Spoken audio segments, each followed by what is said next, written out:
Crimson_Ricky is first to the stream.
Okay, I think we are about ready to go. Is my mic working? It is working. Okay.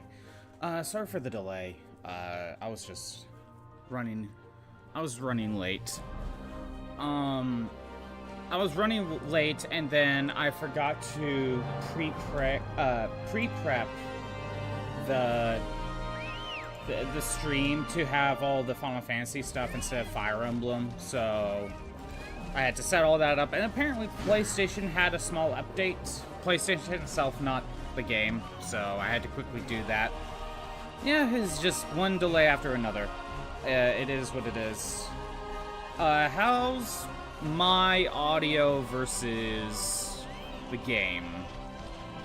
I think this is about how I normally have things. Crimson, I see you are indeed first. And I shall indeed hydrate.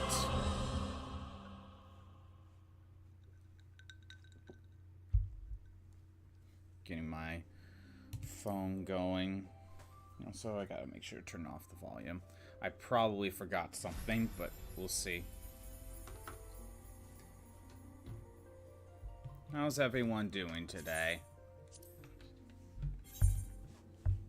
I see Tyler is in chat, but I don't know. Okay, you're finally here. Yeah.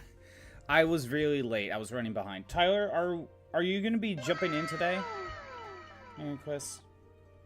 The cat rave sound at some point? Yes. I can add that in later. Remind me after stream, Shroob, okay? And you might need to point out which one it is for me. But again, I'm open to adding in sound effects for the blurps if people want them. Just thought about it. Yeah, a lot of the times it's just people. You never think about it. Yeah, Taylor, are you gonna be jumping in today and doing voice chat, or are we, or is it solo? Didn't have to house it today, so you can. You need some time to finish some things up. Okay. Let me know when you're ready. How am I doing, Robit? I am doing okay. I briefly thought about canceling today. But I think I'm doing a little bit better right now. Or at least better enough to let this be a way to distract myself, I guess, is probably the best way to put it. It was more of like, I just didn't think I could be how I normally was, but I think I'm doing okay now, so. Anyway, last time I did do Conjurer. I didn't mean to be Nuclear. I haven't played in a couple days. I think I only played once since last week. And I was working on a lot of the hunting log, actually. I am going to start the Paladin Quest. That's what I'm doing. Let me take breaks if needed, but I don't see you stream. It's one of those things. So, here's the thing, Shrew, sometimes. It was more about of a mindset than like an, than like an illness. It's one of those things where, am I able to at least be be more or less me today, or am I just gonna be depresso, right? I'm going to Uda. I'm gonna start the Paladin Quest, and that's what the point still stands. Taking breaks accounts for mental health, true, and I was considering it, but it was more of like, I think I just kind of calmed down a bit. If I can get into the game enough, talking to people or talking to friends, it's enough of it should be enough of a distraction, You say, you're skipping Friday for the same reason. Oh, I didn't realize you're gonna be skipping Friday. Oh, just too much of the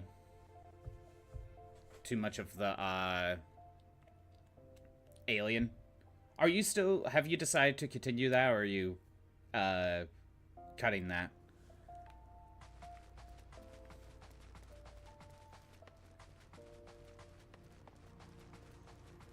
So let's see if we can start Paladin today.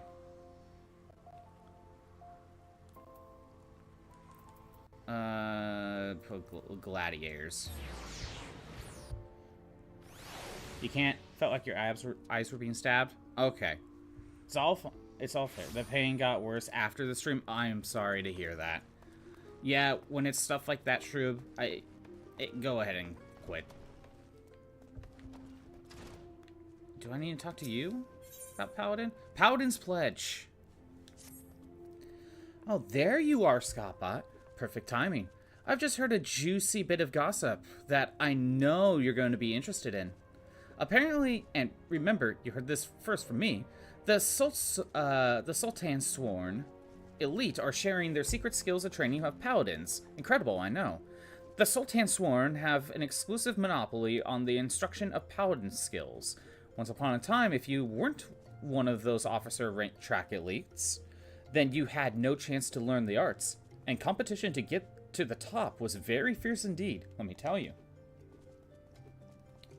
So is finding you a terrifying game to make up for it.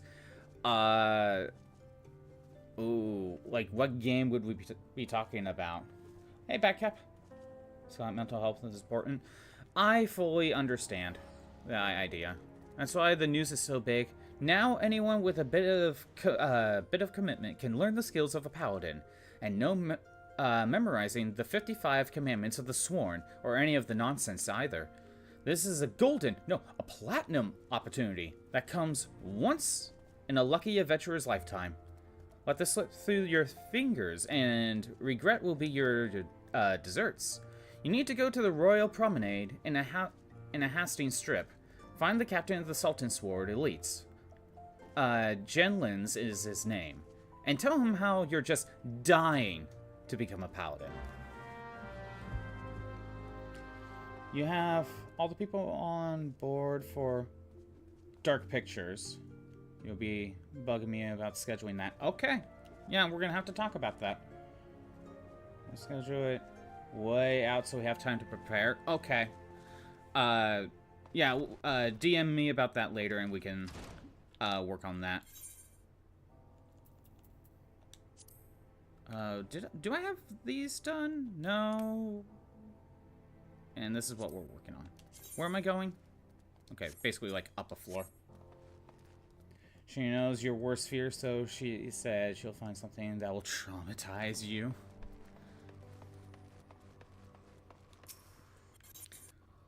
Right.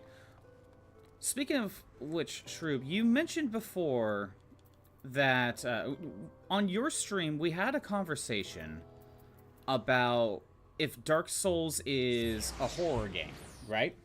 You might lurk playing Skylanders? You got in the Skylanders mood, huh? I got in the Skylanders mood.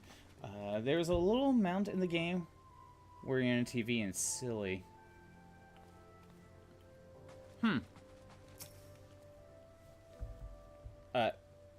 I'm kind of all over the place. Yes, I am Genlins, member of the Sultan Sworn, elite and servant to the Uldan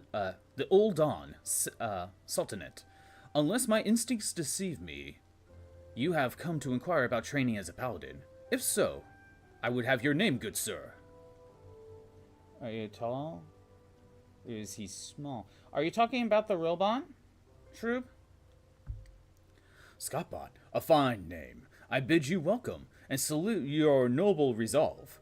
But if you aspire to paladinhood, you should understand what that means. A paladin swears allegiance to the Sultanate. A paladin shall be the sword and shield of the Sultanate. A paladin defends the people of the realm. No, in the game, that guy is small. Dragon people are taller than average, although you can adjust height.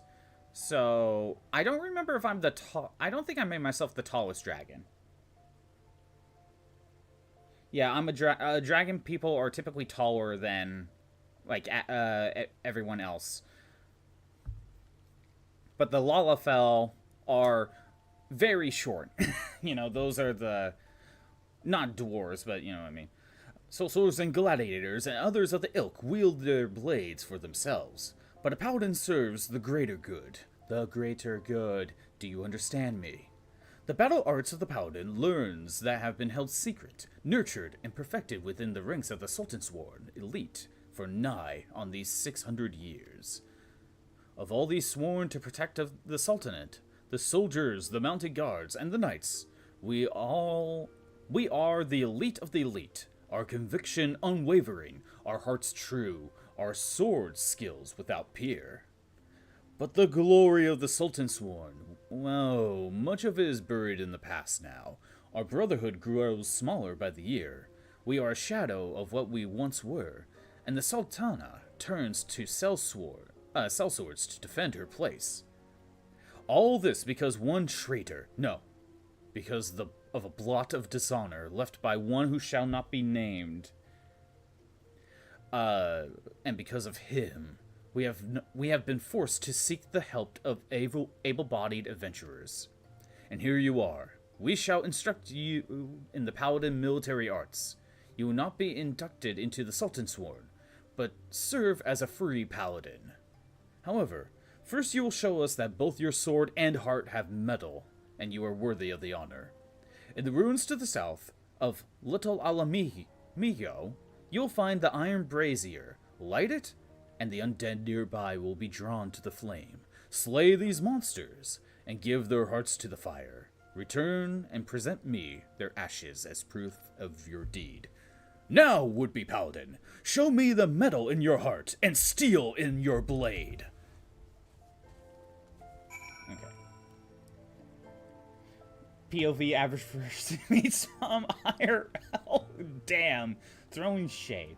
We have a giant Durgan Squishmallow at your crystal named Giga Chad. And Fish made the Dargan character in WoW and named it after it. That's funny. What about Hex Batcap? Oh, okay, hold on. She was most favorite, not mine. Okay, hold on. To make it only one Skylander of each element per run. Gonna go through all the games. If ever fails, start over from the first game. Oh, I've done something similar on stream for a different series I'll bring up that I may do again. Sorry. Hex is not good. I'm pretty sure Hex worst original Skylander in terms of fighting. Use her for your one death Skylander, and she died immediately. Low damage, slow moves. You were talking about Skylanders yesterday, and you should be good to go now, but hop into Discord. Okay, let me go ahead and set this up. What was gonna be? Okay, yeah, Shroop. We were talking about if Dark Souls is a horror game or not. And, you know, part of me thinks it kinda is, but not in, you know, probably what you would think. I looked up on Steam, and Steam does not list Steam does not list Dark Souls as horror. It lists it as dark fantasy. Am I in here now? Yes, you should be. So, yeah. There we go, I can hear you. Nice, I can hear you too, so we're all good. See, if we could justify it, then I'll take it, because I justify Katamari. Yeah, sometimes you could just go ahead and just play what you feel like, Shroob. By the way, can everyone hear Taylor? It sounds like it. Apparently, you and Shroob are besties, apparently. Yes. Apparently. Yes. I mean, I'm fine with it. Shroob is cool. You hear that, Shroob? You are indeed cool. What was I... So yeah, I don't know how much of that you heard, but Shroob and I were talking about, is Dark Souls horror? And I looked up on Steam. It does not have the horror tag. It has dark fantasy. Now, me personally, I think dark fantasy, or at the very least how Dark Souls handles it, is horror adjacent, right? Yeah, I could definitely say so. Now, another thing that I looked up on Steam just to see if what it says, Castlevania is listed as horror, right? That's true. It actually has the listing of horror. But let's be honest here, Castlevania is only horror because it uses Universal movie monsters as a base. It's not really scary. So, Yeah. if Castlevania can be horror, even like the NES probably, then I think Dark Souls being dark fantasy, and I think dark fantasy can be horror adjacent, I think that would be okay. That is my thoughts. I mean, I could agree with that, I think. See, Shroop, now you can play Dark Souls. We gave you the excuse. You get so jealous of variety streamers, but you really want to build your niche. Real horror is how badly I'll be playing that. That's how you could justify it, Shroop. It's like, oh, it's not horror? Well, look how badly I'm playing. That's the true horror. That would be me, definitely. I have a big heart. I also have many eyes. It's been justified. So, I think when you consider all that, I think it can all still work, Shroob. And being a variety streamer has its pros and cons, versus being a very specific genre streamer has its pros and cons, Shroob. So, while being a variety streamer, you have the freedom of basically playing whatever game you feel like. You come with another problem with the people that show up for one game really only show up for that one game. And then we'll leave once you're done. Because you're not playing the same game. Like, I started with Fire Emblem 4. And, you know, you've seen that I still play Fire Emblem. Hell, you know, that's what I did yesterday. But, because I'm not constantly playing Fire Emblem, and I don't consider myself a Fire Emblem streamer, some of the people that watch me for the Fire Emblem, I haven't really seen come back for other stuff. Yeah, you have to, with the variety stuff, I guess you just have to really gel with the person to really watch them regularly. And that's the trade-off, right? If you are like a horror streamer like Shrew, you're gonna find people that are specifically looking for that niche. And so, if you stay within that niche, they'll probably keep coming back. Maybe they might step away for one stream because maybe they don't like that particular horror game, but generally because you keep to your niche, you're gonna probably get consistent people. However, they are going for the game/genre more likely than you personally, if that makes sense. Yeah. Being a variety streamer means you're probably not going to see as many people show up as often, but you'll see different people depending on the game you play, so you're getting different audiences. But the people that stay are kind of staying for you more or less. That's kind of what I'm seeing about variety versus pick your niche streamer.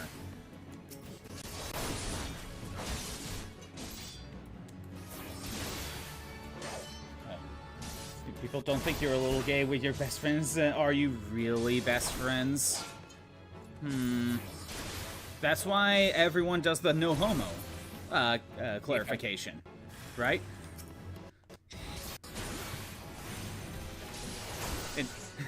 It's not gay if you say no homo. That's how it works. Yeah, exactly. Well, your spores are consistent in watching you get scared, and if you are playing games that don't get you scared, they may not show up, Shroop. Not to be a downer, but there are plenty of people that watch what the horror games and come back for you.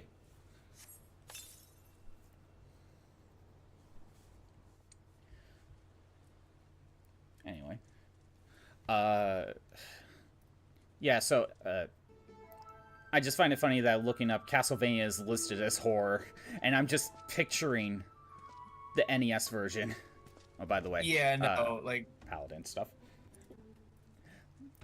If you are in this place searching for the undead, then you must be a petitioner seeking the secrets of the Paladin arts. But make no mistake, simply learning Paladin swordplay does not make you a Paladin, nor does the armor you wear, or the status you claim. I am just another aging free Paladin, but you would do well to heed my counsel. Strike off the shackles that bind your spirit. Lift the visor that blinds, and find the true path of the Paladin. Here, you'll be returning to the captain, yes? and give him this crystal. I'm hearing some audio stutter, so I'm probably going to fix that here in a second. Just a little bit, though. The way you use that sword reminds me of a man I used to know. Mine eyes may be old, but they can see the truth well enough. Be a paladin strong and true. Devote yourself to the way, and become a beacon of light. He's basically telling you that being a paladin is more of a mindset and a personality than just, you know, the look, the title, the armor. I don't know. That's basically what he's getting at. Castlevania. Shroop, does that mean since Castlevania is a horror game, Steam says it is, that you're going to stream Castlevania games? You won't be scared, but you'll be dying a lot. Especially in the older ones. That's true. And I'm going to fix the audio. Windows noises, what the hell? You still need to try this Final Fantasy? You should. Do it. Cast your soul into the darkness, Crimson. We have milk and cookies. You have more fun when you're scared too, so you don't think so? But it's horror, and you're a horror streamer. And because you're a horror streamer, and Castlevania is horror, according to Steam, you are obligated to play a horror game. Checkmate. I think I presented my argument well enough. Yeah. But I think with Castlevania, especially when you get to the later games, even though it's more than just movie monsters, you definitely get the atmosphere of the castles, the Gothic architecture. You know, I think all of that adds to it. Gotta petition them though. Do I? I think it would be easy to be like, hey, Castlevania is a horror game. Steam says so. You're a horror streamer, therefore, you do get Alucard, yes. Go play Symphony of the Night. Absolutely. Go play Symphony of the Night. I wouldn't mind playing that again on stream. I did it once when I did my Castlevania marathon. When the gameplay gets bad, you have to tag streamer horror. Well, you would do that anyway, Badcat. You would put your tag as horror anyway. Tags are weird in Twitch, though. I'm still trying to fully understand how to use them properly. I never really fully got them, honestly. Yeah, I don't use too many. I mean, I keep a few, like, through a few general ones to use all the time, right? Yeah. I think No, I need to go up here. Okay. So, like, I have English for the language, Chill and VTuber as my main. I never need to change them. Chill just more for the vibes. VTuber because that's what I am, and some people do look for VTuber specifically. Yeah. And the language I do think is important to be one of the first ones. Because sometimes if you're rating someone or even just looking for a streamer, if they don't have their language listed, well, you don't understand them, so it's kind of hard to just jump in and and go into chat. So exactly, I do think having a language one is important, because if I were to write down Japanese, right, that would say that I can speak Japanese. Therefore, if in chat they start speaking Japanese as well, I can understand and talk to them as well. Yeah. Face the undead monsters who fist. Okay, yeah. I've returned with the remains.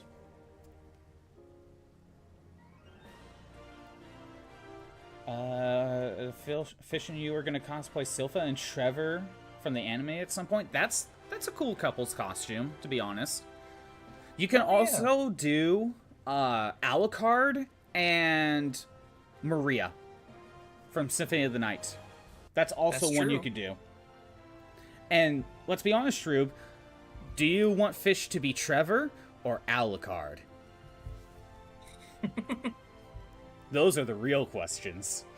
Yes. Yes, what I needed. Proof that you have defeated the undead. You have shown that your heart is true and your sword has metal. I think we've kind of covered this. You're just saying, oh my god, you are great. You shall be a paladin now. Oh, you already possess a crystal. And you say it was given to you by an unknown free paladin. Who told you to hand it to me? Okay, let's give you the... and show you the crystal. Curse him. He has made a mockery of the trial. That crystal you bear is indeed the soul of the paladin, but it is disgraced, impure. It was stolen from the Sultan Sworn. The man who gave you this soul is the very traitor who I've been seeking these many moons. He is an oathbreaker who bent the knee to the Ul'dan Sultanate, and who sworn allegiance to the Sultan's ward, but then single-handedly sullied our name and trampled it underfoot until it was lost, perhaps forever. How dare he give counsel on honor, on the Paladin way? This soul is polluted, and I must dispose of it. When you come to wield your sword as a paladin, the only soul you may wear is that which is bestowed by a captain of the Sultan's ward. That traitor is no Sultan's ward, still less a captain. By giving you a soul, he insulted not only the Brotherhood, but you too. Perhaps an adventurer like yourself finds our rules nothing more than a nuisance. But those reigns long and short, our forebears in the Sultan's ward have preserved its rituals and traditions that we are duty-bound to uphold them, even if men and women within our own ranks scorn them as relics. It has been my fate to be named captain of the Sultan's Sworn in these troubled times, though I did not ask for this honor.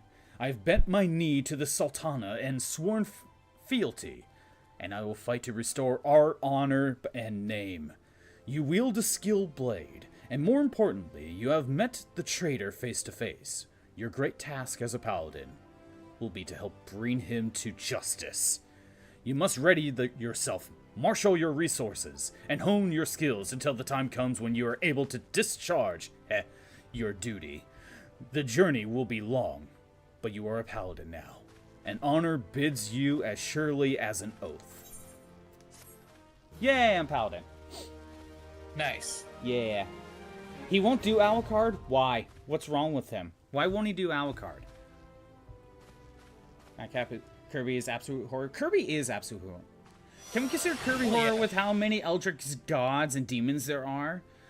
Yes, and it's more, that's one of those cases where it only applies to, like, one moment in a Kirby game. So the rest of Kirby, no, but that one moment, yes. Alright, let me go ahead and set up the Soul Paladin very quick. We're done with this mission at the very least. Oh, I got a cat. I'll just be dancing here. Yeah, I see that. I'm just gonna do my little dance. Soul of the Paladin is equipped. Yes, transfer. Come on. Oh, I gotta hold it down. I forgot. Yay! I'm a Paladin now. Nice. Okay, so I guess we'll go back to story stuff. And last time I actually died to a giant, like, newt. Oh, one of those guys, yeah. Yeah, so we need to go back to Gridania. I see. And that'll be the closest spot. I'm gonna teleport, or I'm gonna return. Okay, I'll just teleport there. Okay. He prefers Trevor? Oh. Oh, wait, you fucking... Dang. Kirby 64 horror, in your opinion? Again, it's for one moment. The whole game isn't horror.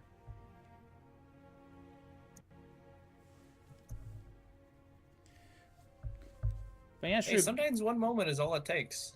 I guess so. I mean, you can scar a children's psyche with just a single moment, and that is enough. All right, we need to go to Central Shroud, because we will need to... No, not Central, sorry. North Shroud. We will need to go to the Central Highlights. Gotcha. Could have probably just teleported, but I'm dumb. That's fine. I'm just like, save the money. I mean, that becomes a lot more important later on when teleportation fees rise. Oh, it will rise? Yes, it definitely will. It's because of distance, right? Yes. Currently, the highest one that I have right now is almost 1,000. So That's a big spender. yes, and I'm not even all the way through the expansion, so it's gonna be even more later. Wow. Actually, here's a question about travel that would be curious to know or experiment. So, obviously, you say when you teleport the farthest away, it will cost more. Yes. Would it be cheaper to teleport to in between points and then teleport again? Or would you spend the same, if not more, money by doing that? It depends. Especially since you can register, like, locations that are a little bit lesser as far as teleportation fees go. Right. So if you have one that's, like, closer, that you have registered as one of those fees, then you can do that, actually. Maybe I'm just thinking of, like... imagine, like, the distance is, like... I'm just gonna say 100 yards, right? Let's just say that so we have a round number. And instead of teleporting straight to the 100 yards, what if you were to teleport 50 yards and then teleport again the other 50? Oh, okay. I think it would cost the same. Okay. At least if that's the case, then if the math is mathing, then yes, you might as well just teleport all the way. Yeah, that's why setting up return points is really helpful later on too. Oh yeah, obviously changing your return spot will be great. Yes. Oh, let me actually set up the where I actually need to go. We need to go... Where is it? Where the hell is it? It was in a cave. Okay, so... we should go left and then up. I think that'll be faster. Alright, gotcha. I just hope the enemies are strong, weaken up. Guy grows big eye, DD, stomach's mouth, 0-2, Kirby giant sharp arms, frozen bodies. Right. You know what's funny about 0-2 in Kirby 64? It's the same body that you fought in Kirby Dream Land 3. That's right, yeah. I don't know if any of you have played Kirby's Dream Land 3, but you fight Zero, I think is just what he was called, or 0-1, I forget. But in that game, when you beat Phase 1, the eye separates from the body, and then you fight the eye. So that will be for Phase 2. The body just kind of gets left behind. 0-2 in Kirby 64 is the body that was left behind. Yeah, And that's right. And you know it's the same body because I think it's on his like head, like under that halo, is a bandage. That's where the eye was. This is what I keep telling my friends. Kirby lore is hardcore. Kirby lore is hardcore. Hell, freaking what's his name? Magalore talks about the thing from Kirby Superstar, the one that grants wishes. Yeah. And he gives lore drops that there was like a race that created like 3 of these things or something. Like Kirby lore gets nuts. All right. It is nuts. You ready for this? Yep. All right. I died because I couldn't keep up with the healing. And then when I died, I'm like, well, I got other things I could work on.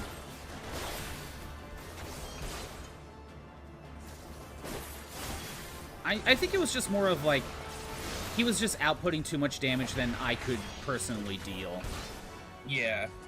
Well, I'm on your side this time, so. Yeah, so you can draw aggro.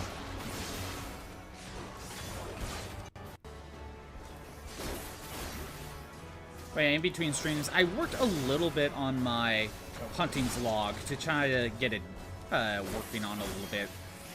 So now I'm at a point where some of mine are in the 3rd set of hunting logs. Oh, okay, I see. Now, most of the hunting logs are all over the place. Like, you're going everywhere for those. You know, I'm noticing the different symbol next to it, like the red and yellow symbol. That's different than the normal enemy one. Yeah, I think that just indicates that it's slightly stronger or like a unique enemy. Maybe that's why I died. I was treating it like a normal enemy. Because let's be honest, this game just kind of makes you fight just regular enemies the majority of the time. I know. So I think I just wasn't thinking that this would be stronger. There we go. Nice. Thanks for the assist. I got Teamwork. a tail. Yay! And I need to go north. And, you know, it's funny, like, the clock thing that I forget what it's called that was in Kirby Superstar. There's, you fight another one in Kirby Planet Robobot. Yes. And I thought Magalore or someone said that there's, like, 3 of them. But maybe I could be wrong on the number. Maybe there's actually more than 3. And they just built a bunch of them. Whatever this race was. And then let's not even get started about Star Allies and the final boss. The one that has the Majora's Mask. You go inside his body and you fight his soul, and the soul looks like Kirby. Yeah. Like, that has so many implications on what Kirby is. Also, did you? Stuff. So in that game, by the way, I think I need to go out to the front, or is it right in here? It's right in here. Okay. Yeah. So if you remember in that game, if you want to add other party members, you have to throw a heart at an enemy, right? Do you remember that in Kirby Star Allies? Did you know the soul, the final boss, does? If you throw the heart at it, it takes some damage. I did not know that. Yeah, he takes some damage if you throw hearts at it. That's crazy. Again, that has more implications, implying that it is a soul that like knows nothing of, like, I don't know, friendship or something, whereas Kirby was, I don't know, raised better, maybe? If that makes sense? Who knows? Yeah, there's a lot of... Kirby's one of those games where it'll just randomly throw in lore and will never explain it. Yeah, and I love it. I know. And it's a series that you would never expect to have lore. That's kind of why I love it, is because it's the last series you would expect for it to have lore like that. I know. And it's nuts. Like, it's lore that's, like, almost on par with, like, a Dark Souls. Yeah, and you know, we're getting to the point where even, like, the spin-offs have their own lore in Kirby, too. Can you give an example? Well, I recently played Kirby Air Riders. Oh, how is it? It's really good. I like it a lot. I need to try it. I probably won't be getting to it for a long time, but I do want to pick it up. Yeah, but the thing is, that game has a story mode. Oh, it does? Yes, and it has, like, an actual story. Okay, can you give me, like, the TLDR? I'm trying to find the soul. Yeah. It might be in the lower part. Like, this place is kind of confusing. Yeah, it is. But basically, the idea is... it actually involves that, like, clockwork wishing thing again. So that's how you know it's gonna be rough. Oh, shit. They brought that back again. Yes, and basically, like, all the machines, they fell down because Zora, who was a living machine, fell to planet Popstar, and it wished to be able to move because it couldn't move on its own. Okay. And it granted that wish in the most roundabout way possible. Always the monkey's paw. Who's Zora, by the way? Zora, it's just a living machine that fell onto planet Popstar. Okay. It wandered around the stars, and then it fell onto planet Popstar one day. And the thing about the machines in Kirby Air Riders, they need the will of a rider to be able to move. Okay. And so the machine thing created all these other like these little machines and fell onto planet Popstar. That's where the carts come from. Okay. In this case, but then they also ripped apart Zora and turned it into like a weapon of mass destruction. So you can move, but now you will have to destroy everything. Yes, and like they even call all the writers over to the machine, so they'll head that way so they could give their will to it. So the weapon of mass destruction will start moving. Oh, it was in this corner. Damn it. It is insane that this is a thing. Yeah, I know. Kirby's nuts. In a Kirby racing game of all things. Kirby is just nuts when you actually pay attention to what's going on. I hate this place. It's so confusing. I know. I hate it too. I remember this exact place. Again, you should have seen me last time just trying to find certain people. Be like, I already checked upstairs. I already checked down here. Where the hell am I going? Yeah.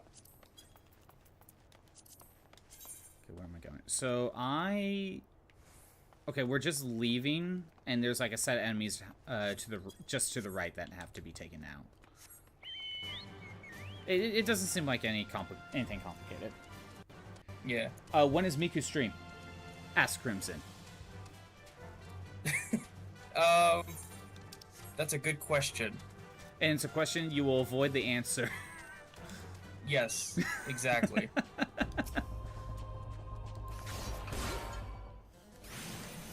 Yeah, I'm starting to feel like maybe it will be funnier if I just never do a Miku stream. Because Crimson wants it. Yeah, specifically because Crimson wants it. It's just a spite, Crimson. You'll do everything but play Miku. Yes. No, what you're gonna do is you're gonna add a rhythm game redeem like I do, but then you'll say Miku is an option, but then every time someone requests Miku, you play a different rhythm game. Yes, exactly. That's how you do it, of course. That's the spite. Because, you know, you gotta at least give it as an option. But really, there is no option. You don't get Miku. The illusion of choice. Yeah, that is, yeah, illusion of choice.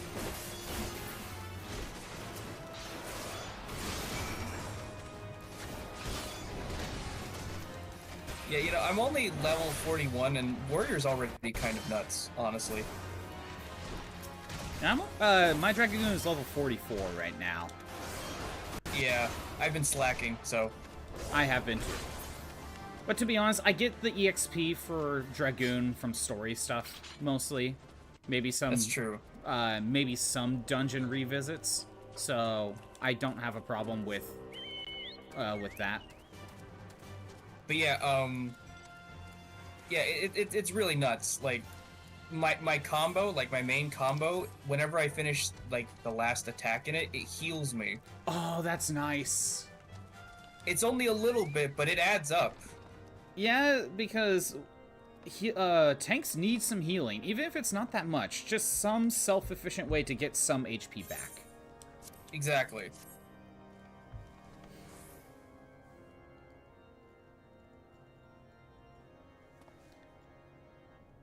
Okay, we got a device made or something. I also have a move that reduces the damage I take. And also, every time I take damage, it deals an attack. Oh, like it gives you a free counterattack. Yeah. That's cool. Because I was going to say, the Paladin already has, like, well, Gladiator already has, like, a defense boosting thing. I'm like, okay, well, what's great about that? But then the counterattack on top of it, like, oh, okay, that's good. Yeah, well, that's the thing. I also have those mitigations, too. Oh, it's another buff on top? Yes. Hmm. So, like, I can use the other mitigations you get from Paladin for the most part. I mean, maybe they get some unique ones. Yeah, I'll be training Paladin a bit more, so we'll figure out what I can learn. I know I definitely have Rampart and Reprisal. Right. I just need to talk to 4 people. This is easy. Yeah. Actually, I should look up the skill I got for Paladin. I forgot to do that. I didn't add it on my bar. Let me go ahead and look, because I don't know. Yeah, by the way, did you ever get around to... I didn't check the stream before joining this, because I'm bad at my job, but... Yeah. Did you ever, like, edit the top hotbars that I made you set up? Not so much. Okay. Spirits That'll Within. be more important once you get more. Spirits Within. abilities. Deal an attack with a potency of 270. So it's just an attack. Yeah. I could swap that out with something. I think I'm gonna go ahead and just have it as another option, but then I want to make sure my buff goes back on this hotbar. We'll swap it with Provoke, and then we'll put Provoke back in. That's the wrong thing. Yeah, because the thing is, I'm used to having all my my skills on my hotbar, so... I did rearrange some stuff, so it's something. Yeah, that's also mostly because I am using keyboard and mouse. It's a lot easier to set up hotbars. Yeah. What you see on my screen now is typically how I have things. I haven't messed around with the very top one because I just kind of keep that as like, oh, quick way to check items, quick way to check my quest. So I don't mind that.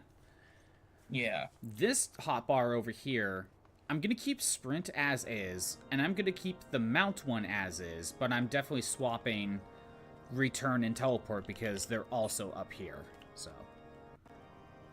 Yeah, my hotbars are kind of weird, so... But with how I have things set up, I want to keep... I have a problem like, oh, I'm using my stuff from here, but I quickly need a one from the left side, but I gotta swap buttons around, so I'm more of like... This side with the face button is more of my offensive stuff, and this is the stuff I mainly use, whereas the stuff on the left I'll probably use less. Until I actually mess around with it more. Oh, I do have Reprisal. What does that do? Reduces damage reduction by nearby enemies by 10%. Oh, I didn't realize that's what that was. Okay. Yeah. Swapping back to Dragoon. This is stronger. But yeah, I will say, I think controller works fine enough for this game. I would definitely consider switching to keyboard and mouse at some point, though. Oh, yeah, for sure. But like I said, for me, doing this is because I have to play on PlayStation 4, and I don't have, like, an extra keyboard and mouse. I would have to swap things around. It's just kind of a hassle. Yeah. But if I ever decide I can get, like, a smaller, like, another keyboard instead, and just have that exclusively for the PlayStation 4, and maybe another mouse? Although, yeah, no, have another mouse. And plug those in. You can get an MMO mouse like I have, so... Yeah, exactly. Like, that's something I could consider. I could even show you, I can even tell you how I have mine set up, if you do that. Yeah, that won't be for a while, though. But I'll probably consider something like that one of these days.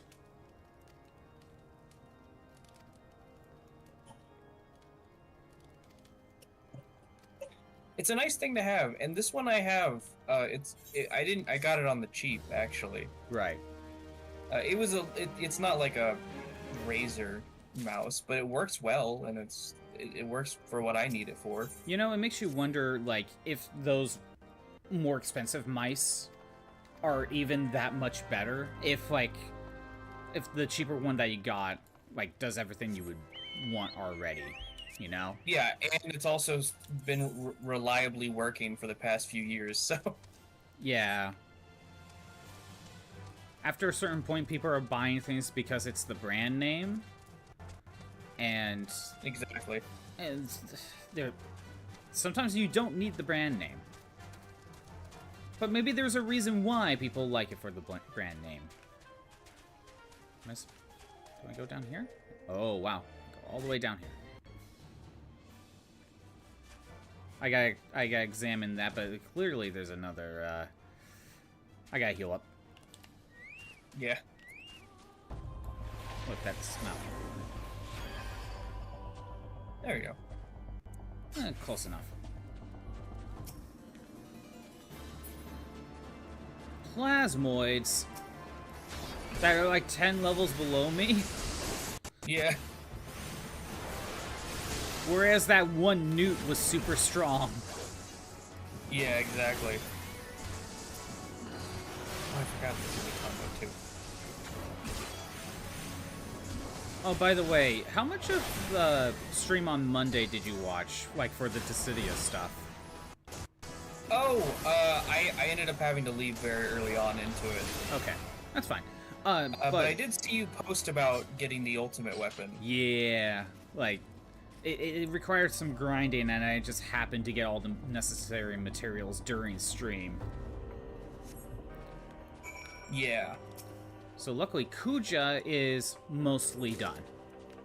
Nice. Granted, I still want to get more accessory slots for him.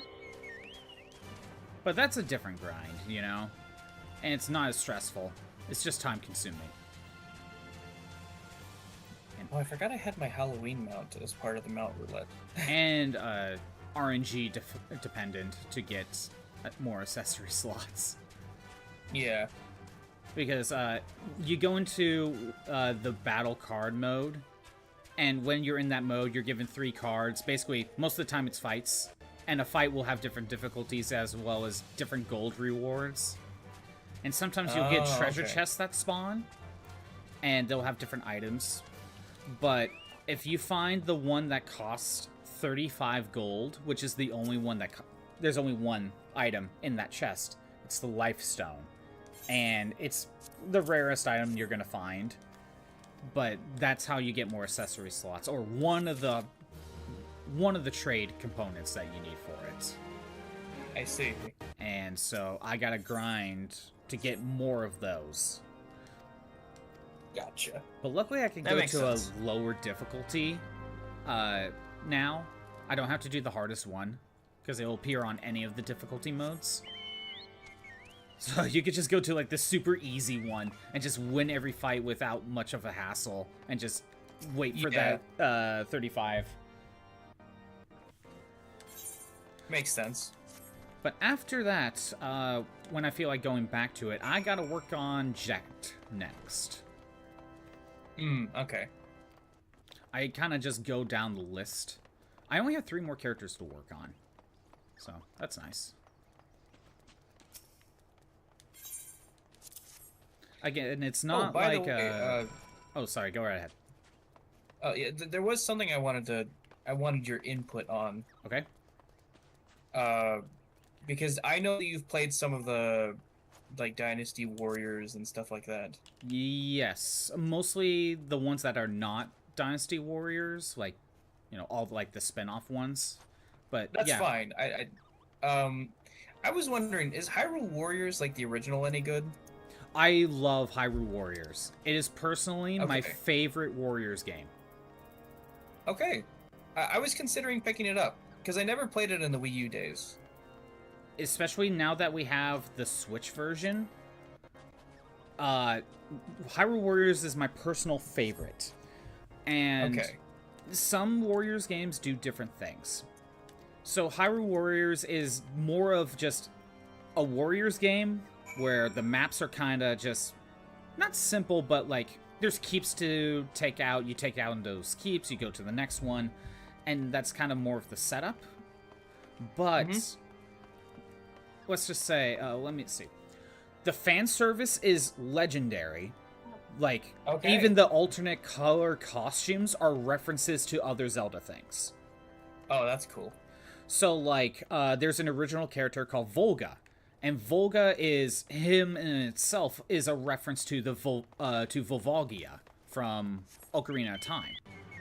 Oh, no way. Yes. And he's basically he is the most Dynasty Warriors character out of the entire list.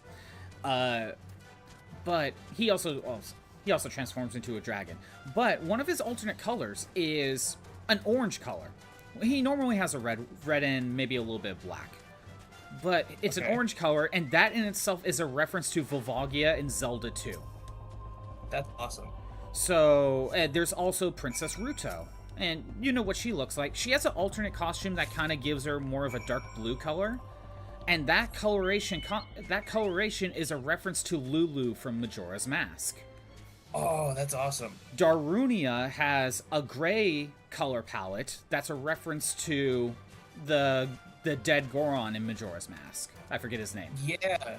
So, even if they don't have specific alternate costumes, their color schemes are in of itself a reference to other Zelda stuff. That's great. So there's that, and when it comes to missions, you're going to be playing the game for a long time. There's so many modes. Okay. Or there's so much content in it that you're going to be playing the game for a long time. I think it's still like what, $60 right now, and I think you're still getting your money's worth. Okay. Well, yeah, I'm considering picking it up. Not this month though, because I'm waiting for Resident Evil 9, but I have the original Wii U and I have the 3DS version.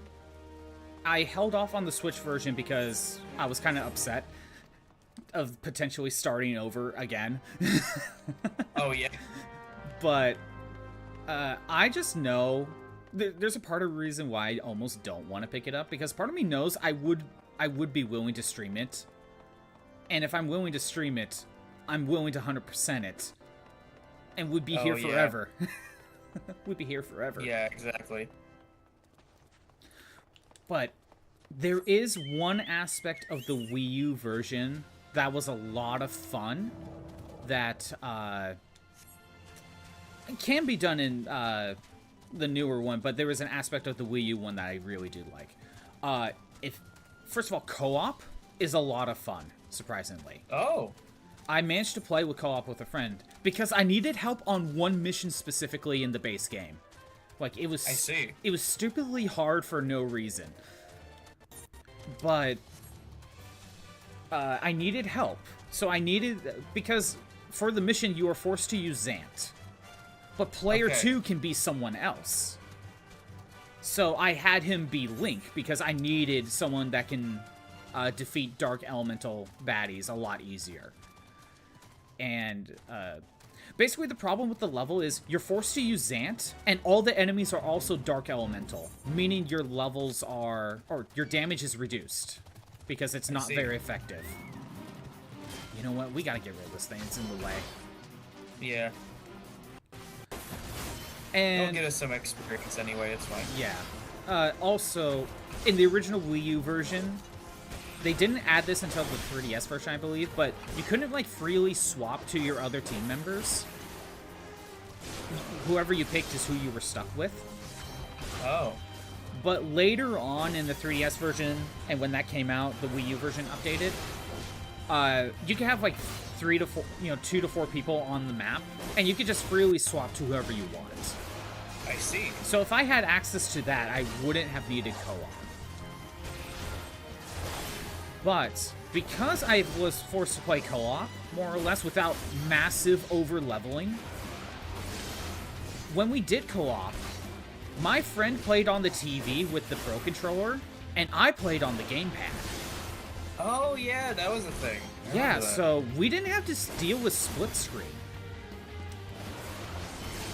Which, I liked that about the Wii U in moments like that. Because, honestly, split screen, like, I kind of don't like. Yeah, same.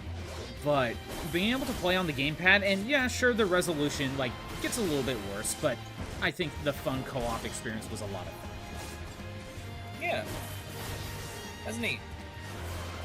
But yeah, Hyrule Warriors is my personal favorite. Just pure to, like, obviously, if you do not care about the Warriors games, just in general, it's not going to change your mind. I don't think, like, if you already tried one and you know it's not going to be your thing, none of them are going to change your mind. Yeah.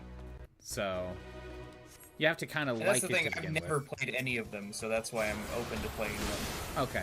But it's definitely just kind of a Warriors game with the Zelda skin. That's how I describe it.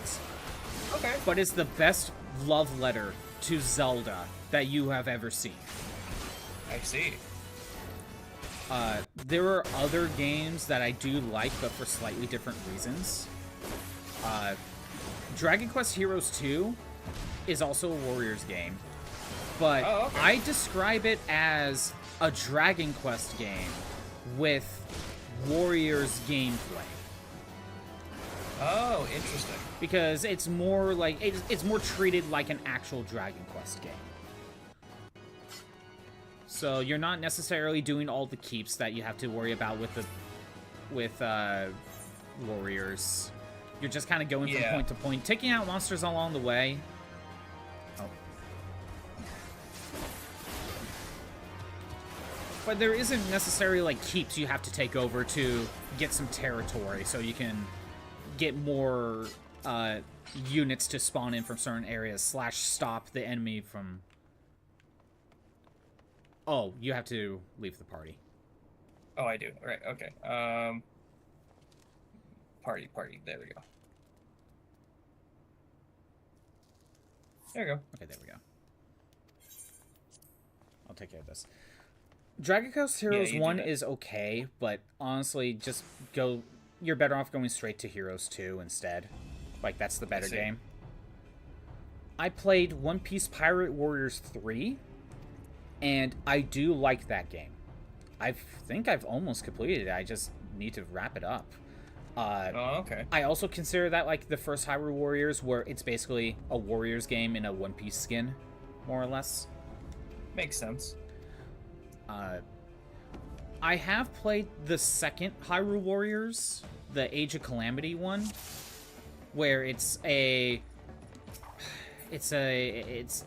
of the Wild, but like sequel / prequel / we're gonna change the timeline. Oh yeah, I remember that now. I think that game is personally okay. It is not my favorite. First of all, the plot is time travel, and I hate time travel, so it kind of messes up with everything. But the premise is actually really good, because the idea of Age of Calamity is, remember how the 100 years in the past, Link did like all those things in the past, as well as the champions? It takes place during that time. Oh, that's neat. So that in itself is a cool concept, but my problem is time travel. Yeah. That's the first opening scene that happens, is time travel. And basically, to spoil it, when the champions are about to die, as they should have, the champions from the present day in regular Breath of the Wild show up and save them. I see. So I basically wanted the story of the Calamity War, just basically told as it was. But because of time travel, that's not really what we got. We kind of got it, but it's a retelling. Or not a retelling, like an alternate history. Yeah. And that's why I'm not a big... That's part of the reason why I'm not a big fan of it. Also, there's just some other things that, I don't know, just doesn't click with me. Yeah, it makes sense. And I haven't played the new one. Yeah, Which that's also very similar. You play as Zelda when she's in the past, forming Hyrule. Yeah. So. I have heard good things about the newest Dynasty Warriors game too, Dynasty Warriors Origins. Yeah, I've heard good things about that too. Personally, I have only played 4, the 4th Dynasty Warriors game, but that was a long time ago, and I kind of barely played it. It was more of my brother's game, and I played it once or twice, not understanding what's happening. Okay. So, like, I barely consider myself to actually play that one. But I do want to play it again. I want to actually play it. Yeah. But when it comes to actual warriors, I have played Samurai Warriors, the first one. Oh yeah, you did mention that one. I 100%'d that thing. It took forever. But that takes place during the Nobunaga, like, war times. Yeah, I don't remember the time period name, but Yeah. I know what you're talking about. Well, that's the thing about the Warriors series, Dynasty Warriors and Samurai Warriors, is that at their core, they are war simulators. Or historical war simulators.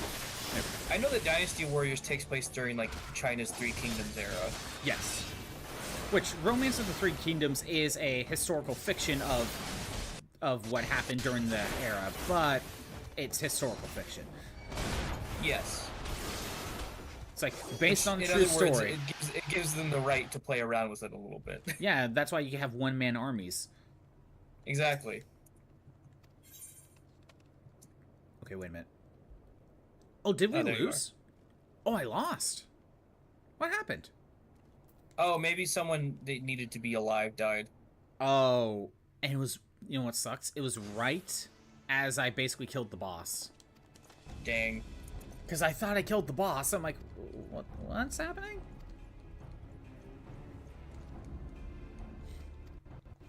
What was I thinking of? Yeah, you know what's interesting with Samurai Warriors is a lot of the times, the game doesn't rank you on really how many kills you get at all. Really? And honestly, the most I typically do in a Samurai Warriors map is about 100 kills. It's realistically not much. And for reference, in Hyrule Warriors, each map has a rank tied to it. Yeah. So you're scored based on how fast you win the map, how much damage you have taken, and how many kills you get. To get at S rank, if I remember correctly, it was 2,000 kills, less than 15 minutes, and no more than 3 hearts of damage. Oh, I see. And that lets you get your highest rank. It was either A or S. Something like that. Again, 2,000 kills. That's for Hyrule Warriors to get your best rank. Samurai Warriors doesn't even rank you at all. Huh. At least the first game doesn't. Interesting. So you're just kind of doing the map. Doing the war simulator. Huh. And you know what's funny about it? There's no one way to win or lose. Oh, really? Like, okay. I should rephrase that.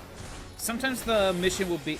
The win condition will be kill the commander. Your lose condition will be if you lose or if your commander dies, right?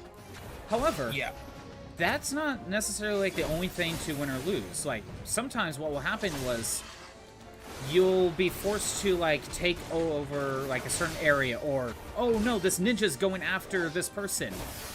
You better stop him. If you fail certain missions, the map continues on. And you'll just get slightly different missions. Like, if you fail, like, an enemy assault or something, now your commander is just trying to retreat. Oh. Whereas if you succeed in preventing an assault, now you're on the offense and you're going after the enemy keep. You're going after the enemy captain. Oh, I see that. I need to get rid of you.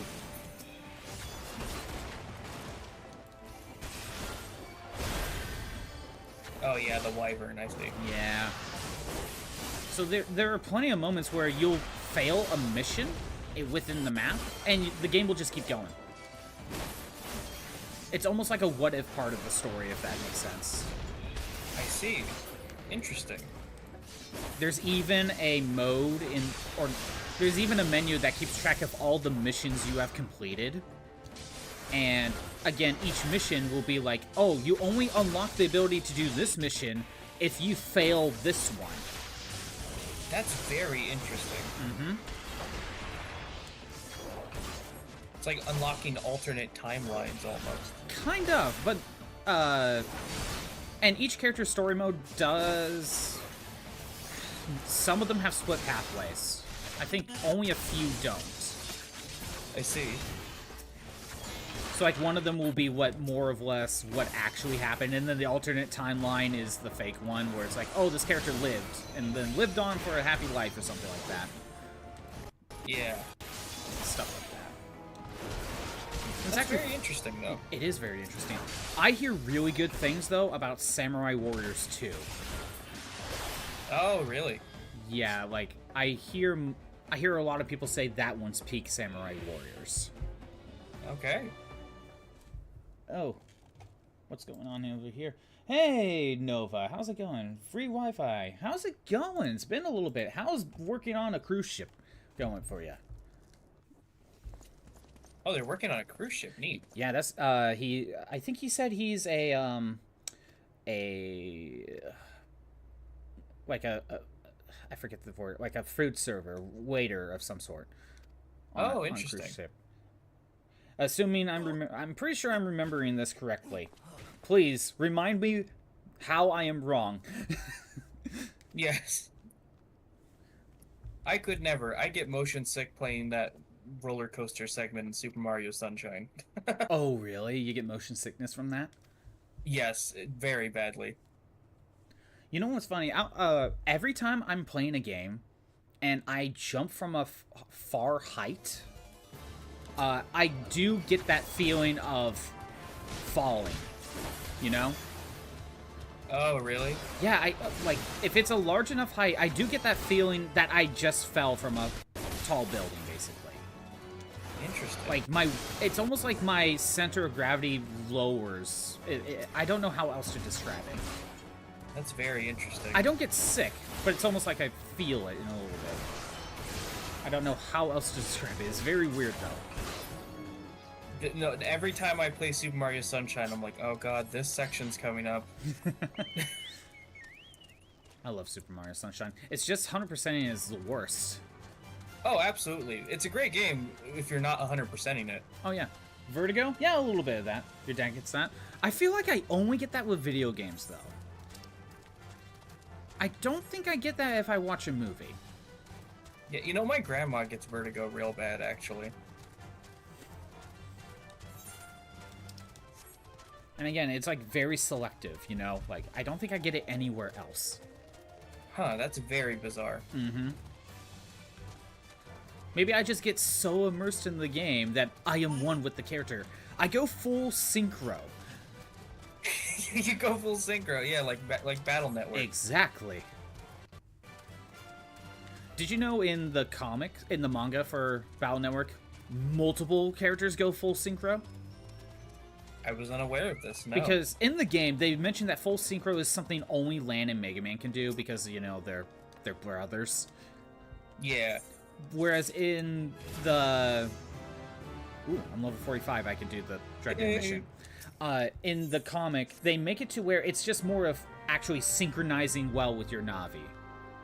I see. And I would call it more of a state of mind that anyone can learn. Hell, I think Dex and Guts do it, actually. Oh, really? Yeah. That's crazy. Interesting change. Obviously, Proto Man does it too. Again, like, well, of course. Battle Network is... The Battle Network stuff is very weird. Oh, I need to go in the tower. I'm dumb. It's hard to tell. Oh. Battle Network stuff is weird. Because if I remember correctly, how this works is you got the game, and then came the anime. And the anime is a adaptation of the game, but still does its own thing. Yeah. But the manga is an adaptation of the anime that does its own thing. It's an adaptation upon an adaptation. That is very weird. Yeah. Granted, I haven't seen the full anime. I think I basically stopped when the Battle Network 3 stuff would have started. I've seen, like, a few episodes of the first one, here and there. Right. I think my problem was I watched dubbed, and while not for kids, it has the same for kids problems. Yeah, I think it was like the same vibe. Yeah, it has like it's the Viz Media, I believe. But I think that's why it has the same problems as like any of the 4Kids adaptations. Whereas I think I probably would like it more if I watched it subbed. So it's one of those shows I might be willing to go rewatch. Yeah. Also, it's a kids shonen, it's not even shonen. You know, what's the what's the title for like boys shows that are for younger kids? Like not so shonen is if you don't know, shonen is like boys. It's like boys manga, right? Whereas there's there's shonen and shoujo. I'm sorry, I'm getting things confused. There's seinen. Seinen is adult men, right? That's the target audience. But I think there's a category for younger boys, right? And I don't know what that category is called. I don't know either. I am out of my element on this one. Yeah. I was getting things confused because there's shonen and then there's shoujo. Shoujo is the same age bracket as shonen, but for targeted to girls. I see. So Sailor Moon is a shoujo anime, I believe. That was gonna be what I was gonna say, so I guess I got that right at least. Yeah. Again, same age bracket, but for girls. And then there's Seijo, I believe, for adult women. Or that, again, target audience. Yeah. I think we're about to do a dungeon. Oh yeah, we yes, are. I we think are. So. Yay! Go to... Alright, I gotta stick around for this one at least. Yeah. Just take smoke break here at the port. It's a bad decision to go out now. It's very cold. Might be back inside soon. Yeah, you get breaks every once in a while, but yeah. I hope your cruise stuff, your cruise work is going very well. Oh, can you set that up again? Oh, wait. Yeah. I could do this. I'm done. There we go. Oh, right. We forgot to reset up the party. Yes. There we go. The Stone Vigil. This is the one I thought was optional, I believe. Oh, okay. By the way, Nova, Twiggy Taylor is currently in the voice chat. So that's who you're hearing. That is. Yes, I am a chatter that has now gone on to be here for some reason. Yeah, I know. Shonen is considered for young boys. Isn't there a category that's just under that, Shroob? There's shonen, young boys, shoujo, young girls, seinen, adult men, josei, adult women. Okay, I got the title wrong. Oh, no, it's actually kind of right, but it just reverses, it just puts Joe in front of sei in that one. Oh, yeah. If you know, I don't know if you're looking at chat, but you can see how the nen is the second part of the word in both the boys ones. So I'm assuming that's the boy part or the men. No, wait. Yeah, that's let's just say, I think that's more of the gender, right? But then show and sei are the age brackets. If you look at young and adult, both show and sei are in the word, but for some reason, adult women, it's josei, so it's like, I feel like that's the one that breaks the pattern. Yeah. I thought there was another category, though. I feel like there would be, right? Maybe. I'm asking Shroob. Because I'm pretty sure Shroob either knows or is willing to go and do the research right now. Yeah. That I am not doing at the moment because waiting for the party. I'm just doing my ball dance while I'm waiting. Alright, what dance do I have? I'll go ahead and do the harvest dance.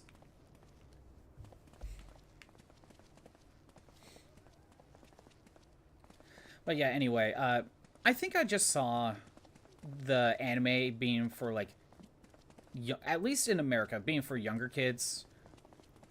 And I'm just like, it's kind of almost... like, there's a difference between Naruto and Pokemon. You know what I mean? Yeah. And I was just kind of not in that mood, maybe? I don't know. There is Kodomo, which is kids in general. Kodomuke is the term. Do they use some of those terms for manga classifications? Oh, we have Scuffbot? Thank you. I'll fix that. Dang. I'll try to fix it now.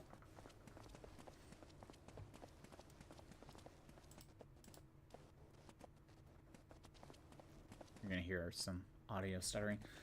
But yeah, I grew up loving Mega Man Battle Network. So when I saw the manga in a bookstore, I'm just like, I have to get it. And funnily enough, the first volume I got was volume 2. Oh, Volume 1 wasn't there at the time. amazing. But it's a 13 volume manga. Oh. It's not that long. Yeah. But at the same time, I feel that the Battle Network manga could have been double the length. And it would have been, really? Yes. And my reasoning is if you were to read it, while I do not think the writer is bad, nor do I think the art is bad, the problem that I have is that it could have been double the length because some aspects could have been expanded upon. Yeah, I see. Also going to fix the audio too. So for example, when they tackle the story of Battle Network 4, first of all, they don't even tackle the tournament stuff. See you again, Scott. Oh, okay. Have a good rest of your day, Nova. Thanks for stopping by, even if it was ever so briefly. Good luck. Good luck out there. Yeah, have a good one. Yeah. So first of all, the Battle Network 4 stuff doesn't even tackle the tournament aspect, which is fine. You know, it's an adaptation. It's fine. It basically just tackles the Dark Mega Man stuff, and I see. and Laser Man, and maybe a little bit of Shade Man, but basically it tackles that aspect of it. The end of one of the volumes, I forget which one, does the cliffhanger of Mega Man, Dark Mega Man shows up, sets up for the next volume, right? Yeah. All of the Dark Mega Man stuff gets resolved in the next volume. Oh, okay. All of it. I see what you mean now. Dark Mega Man, Laser Man, maybe Shade Man, I forget. It's been a while. But all of it gets done within the next volume. And there are some aspects where it's like you could just expand a little bit more, have like another like small, what would you call it, chapter, small story segment in between some other ones just to kind of space it out a little bit more. And I think it would be great. So that's why I say if you double the length of if you make it 26 volumes at most, I think it would be great. I see. All right, here we go. Mm-hmm.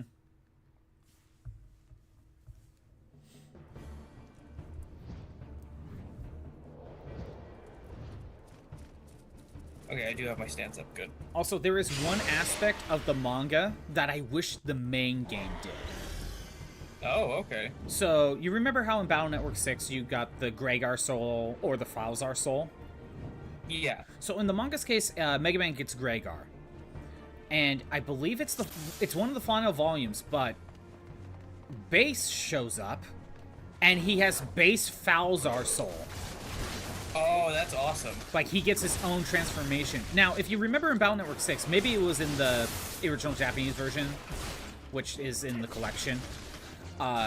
So I don't remember if the original US version had it, but there was the extra base fight where he uses, like, the arm or the head of the other beast as for a single attack. But, again, that's for a single attack. In the manga, he goes full beast out. Falzar. Oh my god. Healer, please. Dude. No. Come on, healer. We lost our healer. Oh boy. This is going great.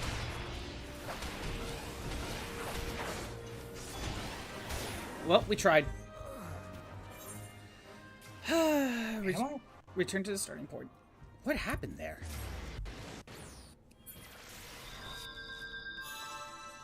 Hold on. What happened there? You're in level 15 gear. Hold on. Let me check real quick. Oh shit, I am. Why did it revert back? I thought for sure I switched out my gear.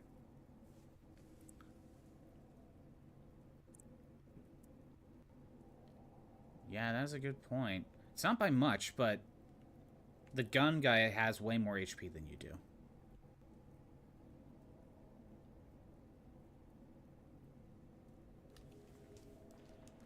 Are you able to fix it? I'm trying. Okay. Where is my other gear at?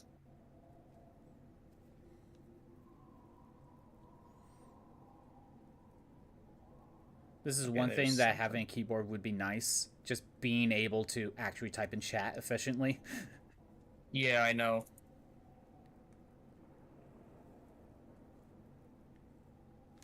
What gear am I? What gear do I have? 37, 22. Okay, I have decent gear.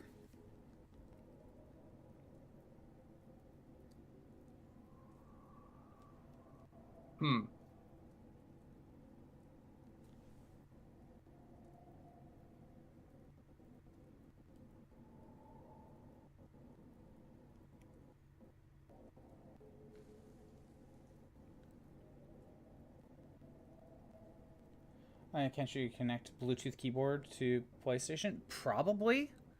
I can also probably plug in one. But, Shroop, I only have one keyboard, and right now that's plugged into my computer. So if I have to do anything on the computer, I have to constantly swap things around. I should get myself another keyboard. At some point. Casually, I could plug in the keyboard.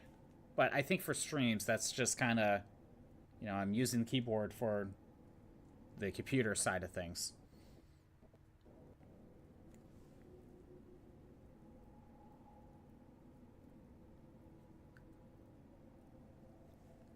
What else do you gotta change? Okay, I should be good for now, I think. Okay.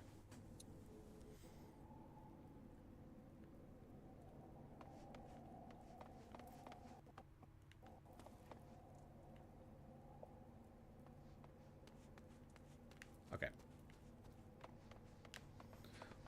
One more time.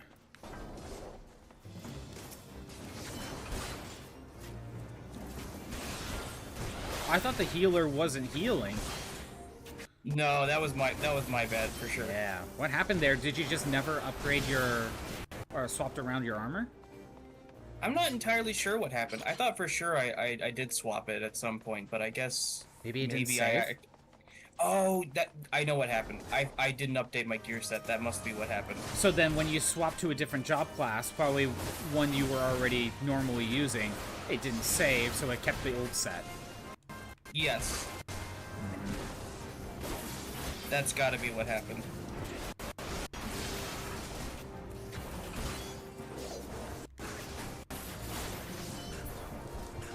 Okay. I'll do smaller pulls too, just to make sure. It looks like they're still dealing a decent amount of damage, so yeah, maybe not tag every enemy. Oh my god, the auto is being weird, but I don't think I can really fix it. Come on. What the hell?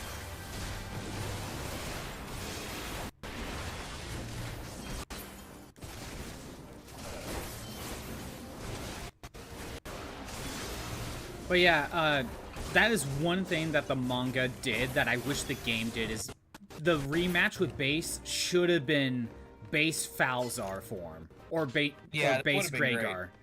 That would have gone full circle. He just takes the other one. But no, he just uses the head for just a single attack. And yeah. It's fine. And you know what? It's probably one of those cases because, you know, each of those games are rushed, you know? Oh, definitely. So if they had more time on 6, maybe they would have implemented Base Falzar, because that would have required a whole new, 2 new movesets altogether, actually. Yeah. So I can't see why they wouldn't do that, but still. Because the Falzar head is the Falzar and Rhaegar head are already existing attacks that Base is already known to use. Remember how he has the Gospel head attack? Yeah. That's basically what it is. So it's just easy to swap that around.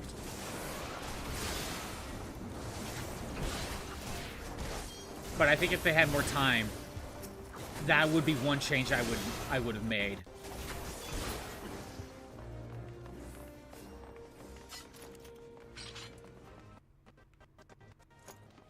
All right.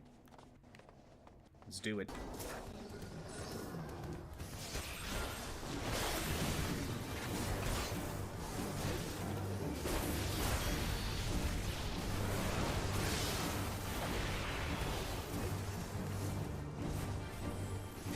Of course, he walks away while I'm gonna do that.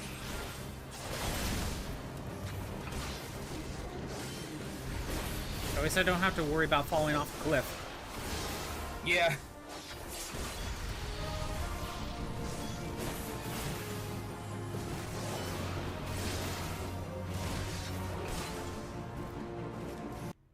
Yeah, audio's being dumb, but I can't do much about it.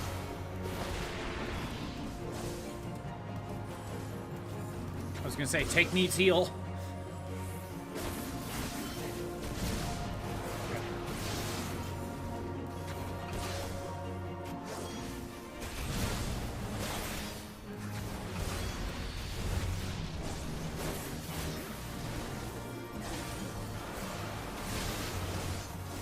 Now healer needs healing, but healer has to heal tank first. It's fine. I'm just making some commentary, that's all. Yeah. We're almost done with this, thankfully. Yeah.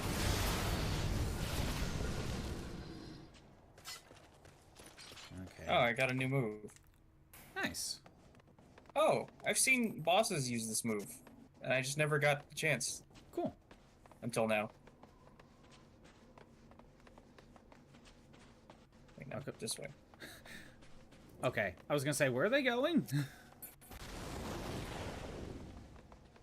And this is more of, they know where they're going. Yeah, I've forgotten this dungeon already. It's fine. I need to go back through the dungeons as with NPC party members at least once, so I can completely fill out the map. Oh, yeah. Because that's a little achievement thing that is done, you know? But that's Yeah. one of those, you do that once on your own, just get it done, and then just spend the rest of the time with other people, just to speed things along.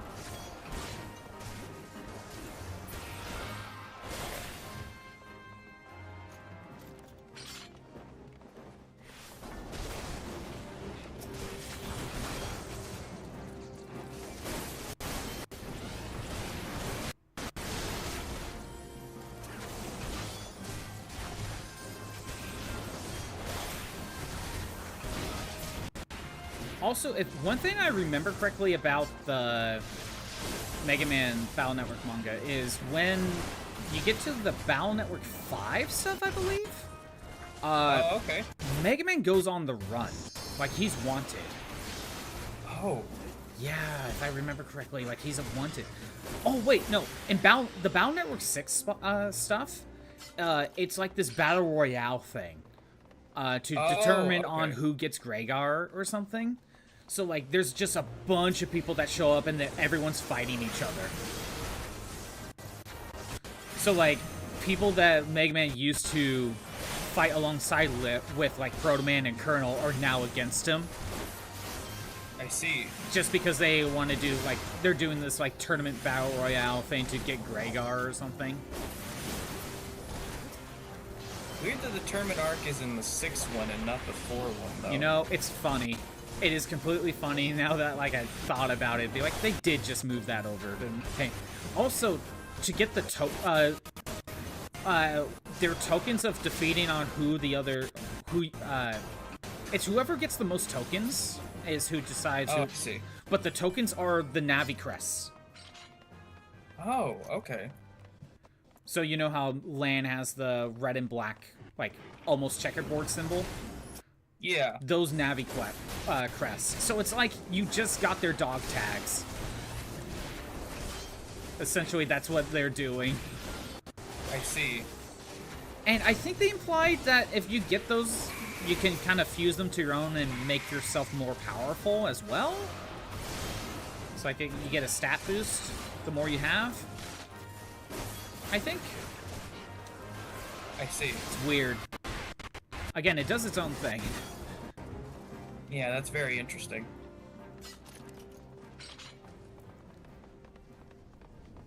Yeah, it doesn't even cover all of Mega Man's double souls and stuff, you know. He only does a certain amount of them. I see, yeah. Huh. Like, he goes Proto, he goes Tomahawk. He goes Bass, actually. He goes Bass Cross Mega Man. I believe he goes Gut Soul. I don't remember if he goes Aqua, but like he only does like a handful of double souls. Interesting.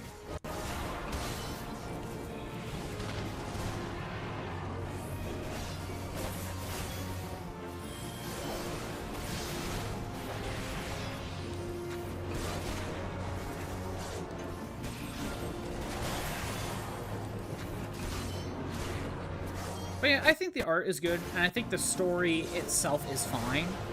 I just think it just needed double the length, more expansion, that's all. Alright.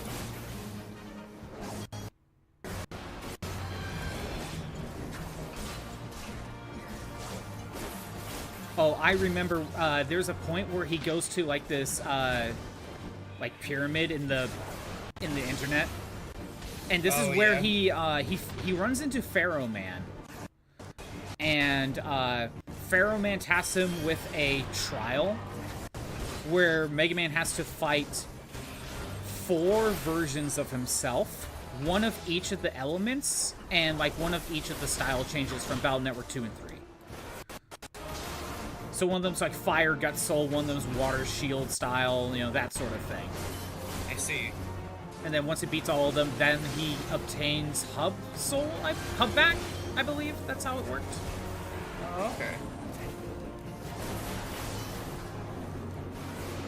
I was not paying attention to the tornadoes. I should have the camera facing that way. Yes.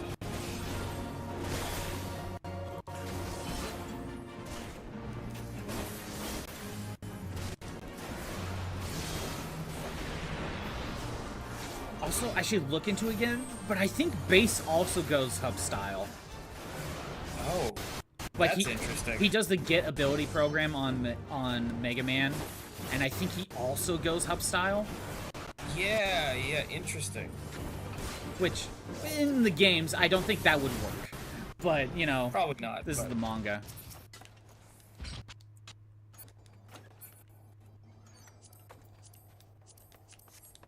Hey, it doesn't need to work in the games. It's a manga. Yeah, I know.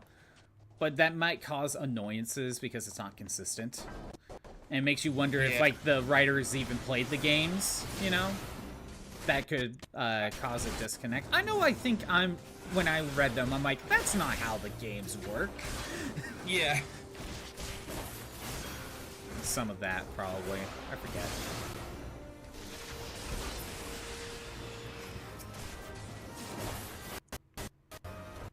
Oh no, Aquaman is in the manga. Now when I'm thinking about it, yeah. I now remember Aquaman is in the manga. I think in the story, though, he's like a little brother character to Bubble Man.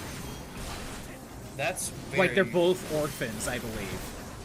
I see. That's very weird. Yeah. Well, both water navies, I think, was the explanation. But if I remember correctly, Aquaman doesn't have his operator. I think it's just Aquaman. Oh. Okay.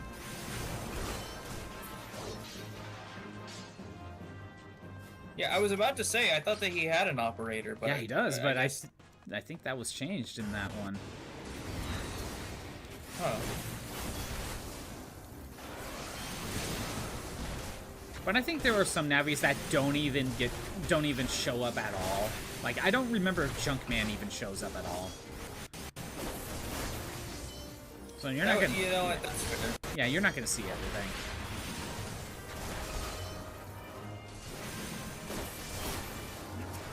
Also, now that I think about it, when Mega Man goes to the pyramid to run into Pharaoh Man, Gutsman shows up and he kind of helps him out and does like a little... He kind of helps out a little bit. And like, does the whole like he throws Mega Man to get past like a door or something, or so Gutsman can fight alone or something. I forget. Like, he gets one of those moments.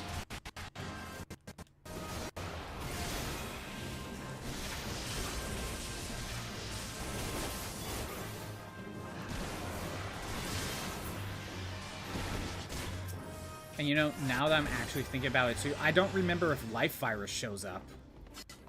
Oh. I think that's the only boss that doesn't show up, though. Because I'm remembering Gospel, I think Alpha was there. Yeah, Alpha was there. I think Serenade actually sacrificed himself for Alpha.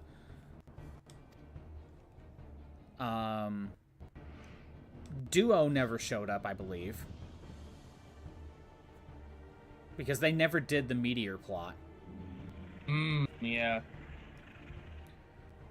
Nebula Gray shows up, and Greygar and Falzar. So I think there's like 2 final bosses that never show up. I need to double check. No, Life Virus does show up. I'm now remembering it. I'm now remembering it. I now remember that Life Virus is there. Yeah, I think it's just Duo.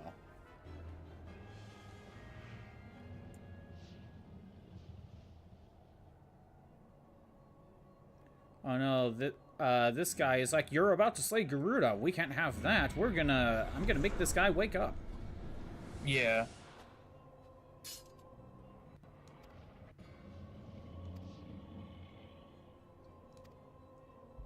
He's just like, you destroyed Ifrit and Titan. We can't let you continue this. I'm gonna wake up this Durgan. Yep. Mm-hmm.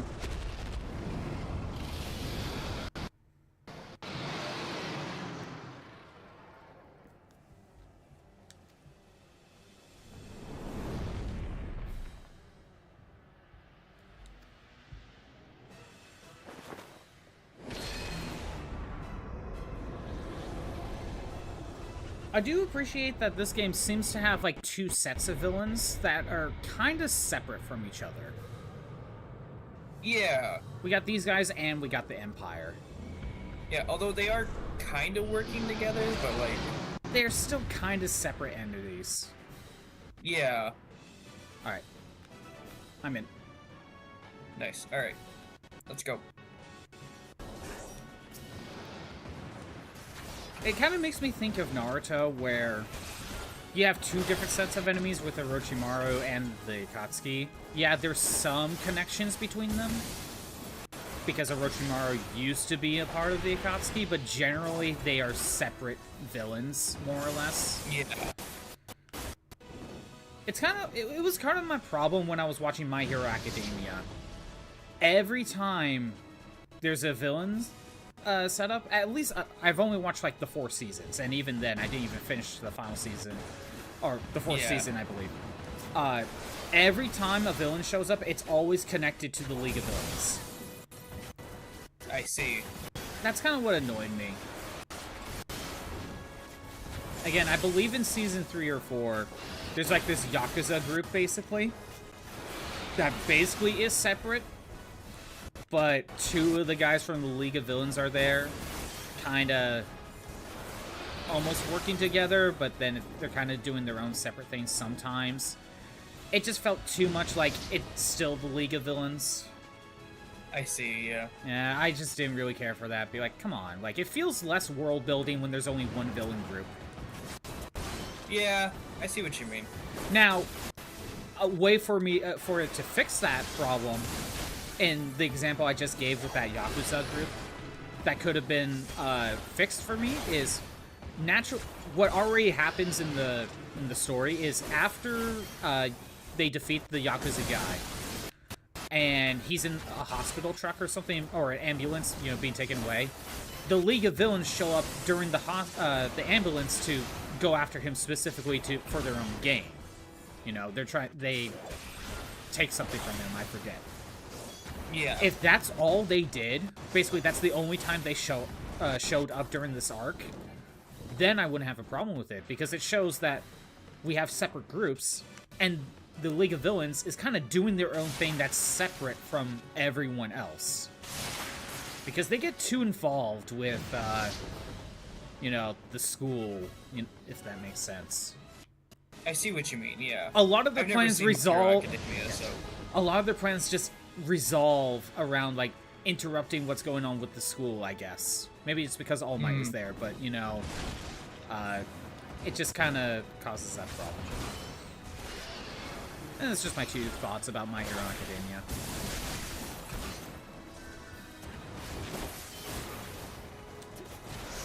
I also thought there was like another villain group with Naruto.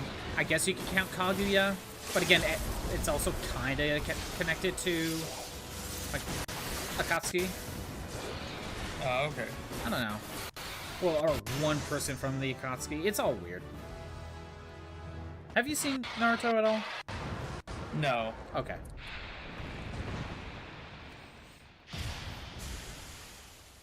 By the way, I don't know if you saw it, but I did do a test and I copied one of my Bobobo DVDs.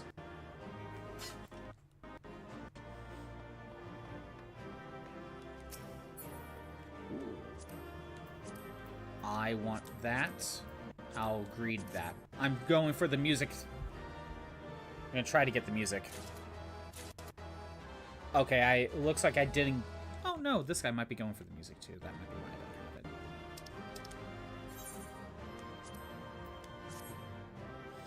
But I did get the Paladin stuff. Oh, okay, cool. Okay, I think someone else got the music. Oh well. Have I played Naruto Shippuden Ultimate Ninja Storm 4? Not that one.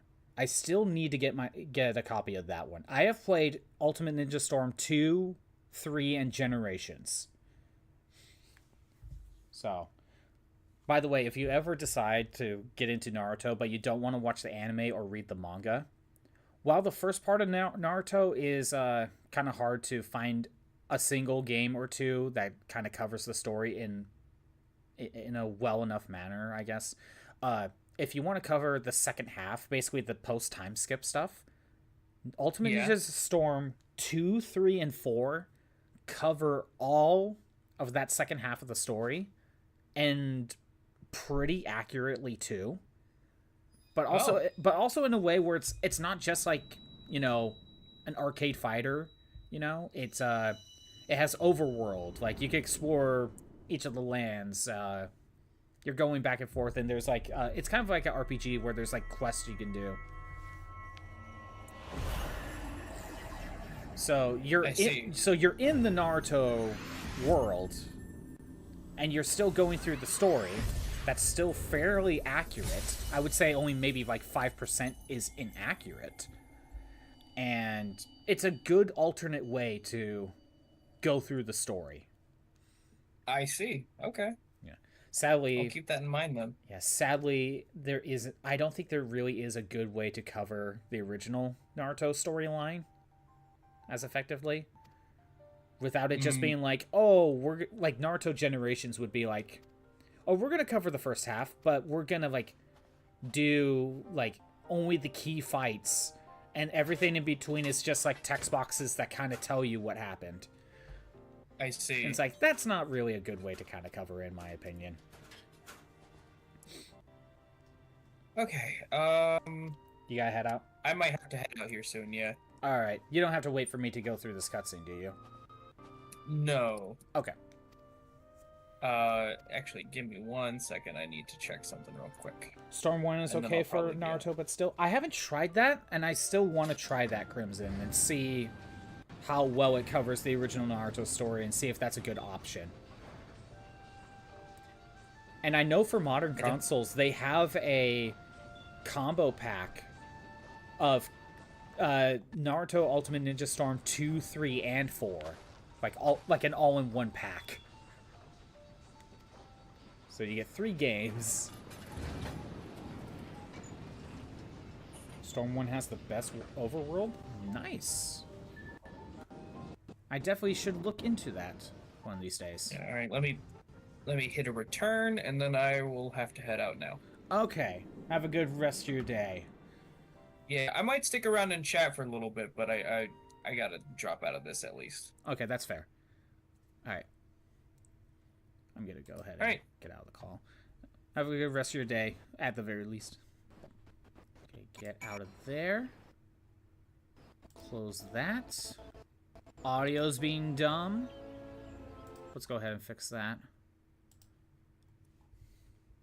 Yeah, for all 4 games on Steam. Wait, Storm 1 is on Steam? I didn't realize Storm 1 was.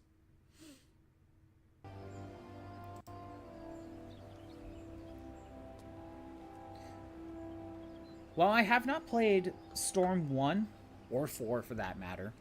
I still need to pick up 4. I did play Ultimate Ninja 4 back on the PlayStation 2. And that was the first Shippuden game that was ever released. It was so early into the Shippuden storyline that it doesn't even finish the first story arc. It goes to the point where they're going to save Gaara. Naruto fights Itachi, and Guy fights, what's his name? Shark Dude. I'm blanking on his name, damn it. Wait, they fight Itachi and the Shark Dude that I forget his name at the moment. Damn, I'm a fake Naruto fan. And that's where the story ends. The story ends there. It doesn't do the rest of the story arc because that's how early on the manga was at the time when the game was made. Kisame, thank you. Thank you. I'm a fake Naruto fan, clearly.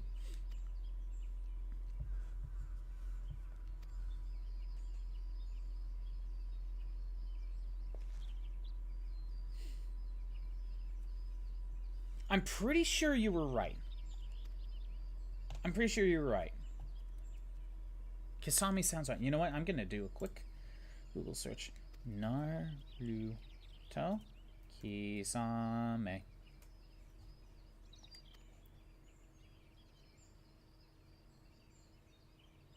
Come on. Yep. Kisame. You were right. One S though, Shroop. It's not Kiss-same. Kiss-ame. It's Kisame. But yes.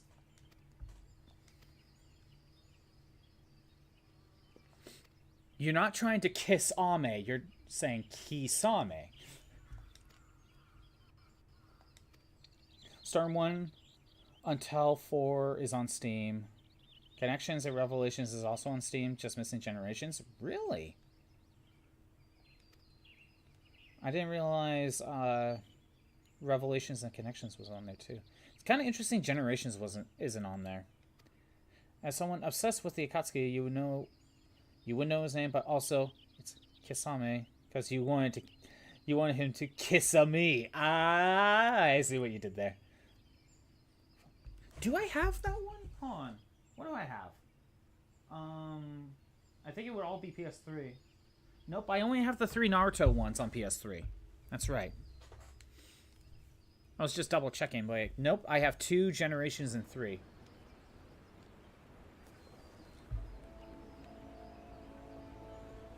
Okay, now I need to go to Ul'dah for Camp Drybone. Okay.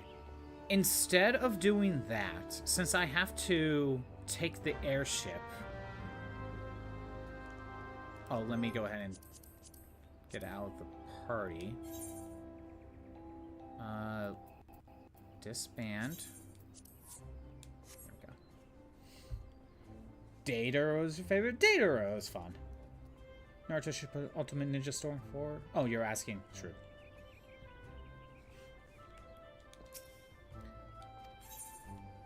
Yeah, leave the landing area. I'm thinking I'm gonna go to Limsa and let's do the next quest for Summoner that I need to do. I didn't have time to do it last time. Been a long time since you played any of the Naruto games, and it also depends on which one you play too, because you have the Ultimate Ninja games, you have the Ultimate Ninja Storm games, which they play differently. You have the Clash of Ninja games on GameCube and Wii, which are more traditional arena. No, not arena. They're more like they play more like Tekken. Get it for you on sale. Yeah, you have the Ultimate Ninja games. You have the Clash of Ninja games. What else was there? Xbox had a couple, I believe. There's like Uzumaki Chronicles I remember on the PS2. I never played those. I think there were 2 of them.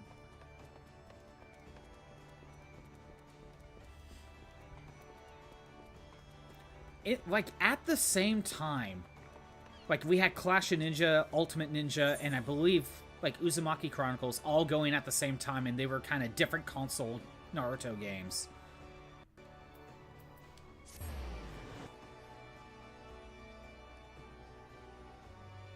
Don't even get the time to play the other fighting games. You will make time, Shroob. You will make time. Shroob, there was actually a point where I was considering getting, like, both of us a game at one point. It is a fighting game, but it's a horror-themed fighting game. So I thought that would be fun one day. There you go, Arcanist. Storm and Legacy bundle is all the 4 Storm main games and all the DLCs for 4. It's not on sale. It's like 70 euros for you right now, but you got it way cheaper on sale. Yeah, I think Naruto's one of those games where you could definitely wait for a sale. Let me pull it up because I put it in my wish list on Steam. I know I told you about it once before. Actually, no, I gotta check my wish list, sorry. I used to going to the library. Okay. Let's just sort it by name. It is called Monstroscopy. It is a horror-themed fighting game, but it's based on Mexican cinema from the 50s. So Mexican horror films from the 50s is the theme. You know what? Let me go ahead and type in the name of the game in chat, so that way it could,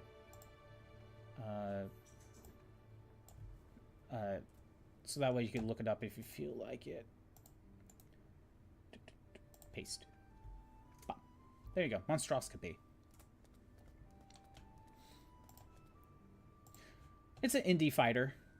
It's an indie fighting game.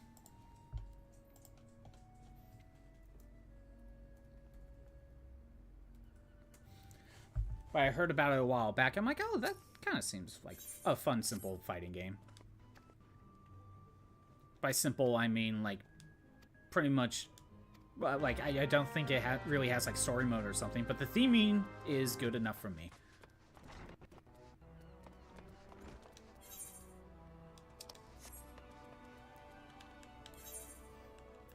And I've mentioned before that I'm, like, slowly getting into fighting games more and more lately.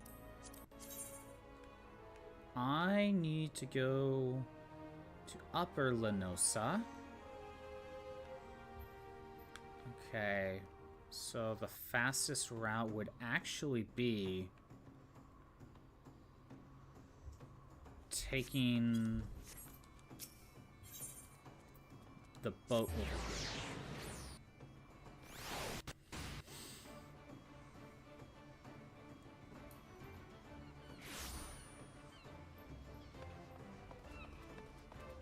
Because there's a YouTube channel that I watch that talks about fighting games.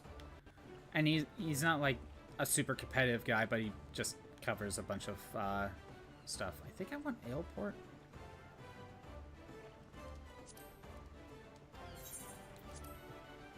I think I want Aleport.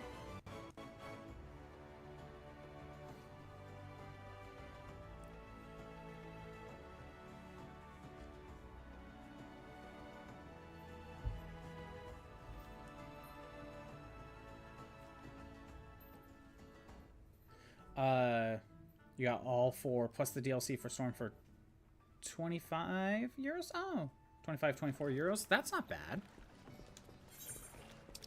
I wonder how much I wonder how much I could get it on sale on Steam, if it ever is on sale. Maybe I should put it on the wish list and wait for a sale and see what happens.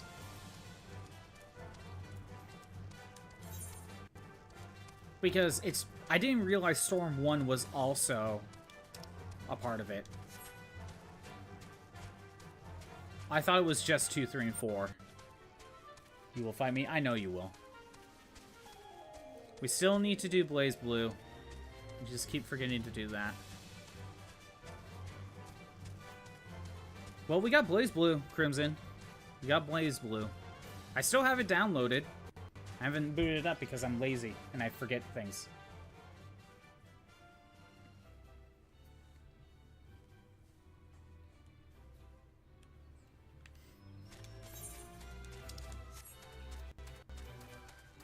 I think there's a gathering thing I want to get here as well.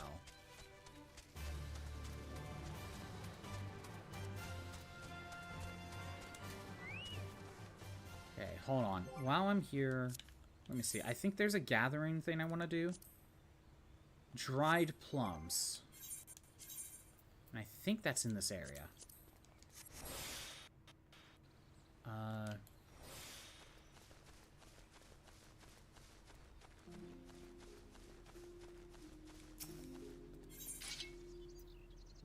Pixie plums, and then I can use that to make dried plums.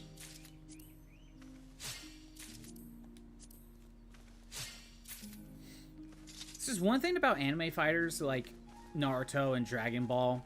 It's just that because a lot of the times they're kind of true to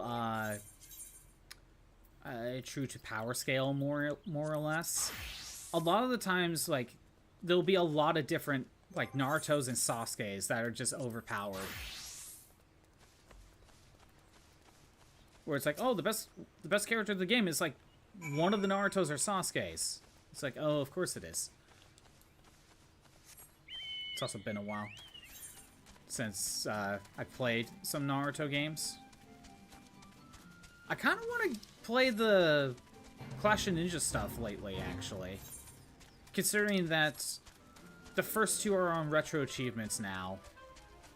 And Wii is coming out, so eventually the Wii games are going to be added in. And the only one I'm missing is 2. There's a part of me that kind of wants to go through the Clash of Ninja games. I have a lot of nostalgia for the first one, but the first one isn't that great. It's definitely an early fighter with only 10 characters. It only covers the first story arc of the show.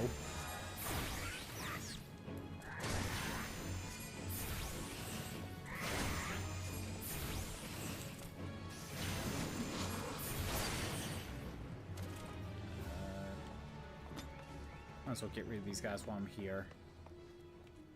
Kobolds. Okay, I gotta get rid of a couple more, but I guess I gotta do that later. Gotta get more to spawn. You catch friends Ram, Minato, like your Shishui easily. That's because he was overconfident. A few years of playing the game experience compared to him playing for only a week straight. Yeah, I see that.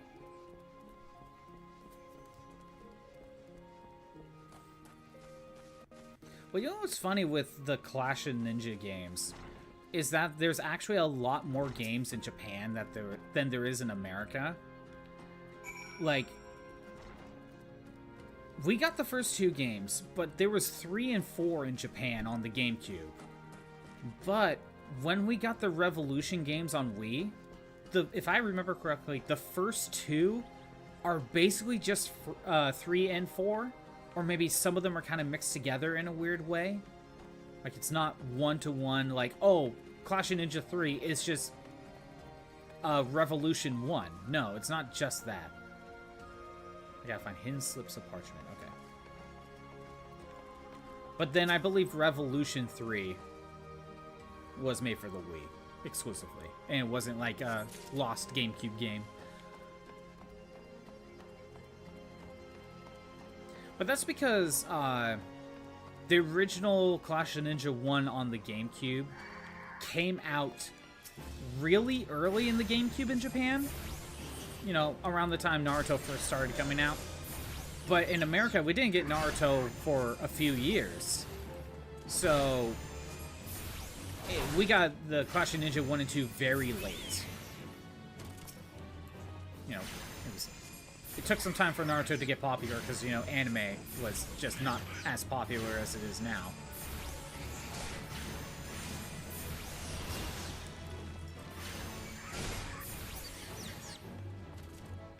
Where is this? Maybe I actually need to go down here. There it is.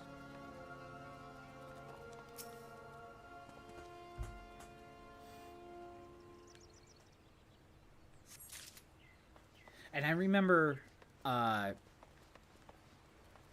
had the first Game Boy Advance Naruto game. It was a side-scrolling beat-em-up. You can only play as Naruto and Sasuke, and I don't remember how much of the show it covers. I think it might just be up to Zabuza. I don't remember on that one though. But if you do beat Naruto and Sasuke's campaigns, which are basically exactly the same, you do get to play as Kakashi. But that's all it is. It's the same campaign. It's just a side-scrolling beat-em-up.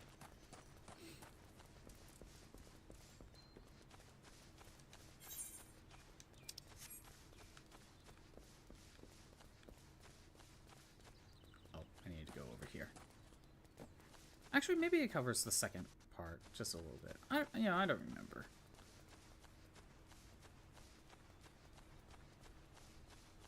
There's the ramp.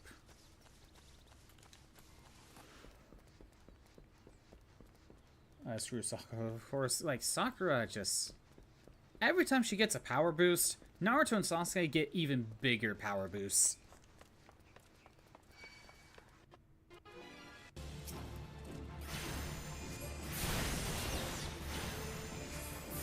Sakura did become a better character in early Shippuden, but then by, like, the second half of Shippuden, Sakura just either wasn't as interesting or didn't really get to do anything.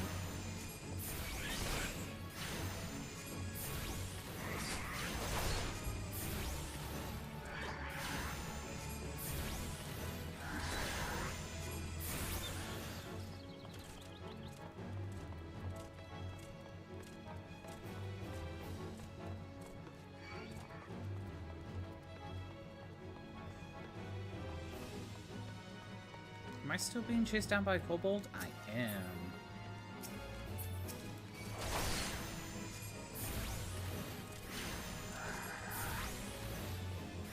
Yeah, part of me wants to play the Clash of Ninja stuff.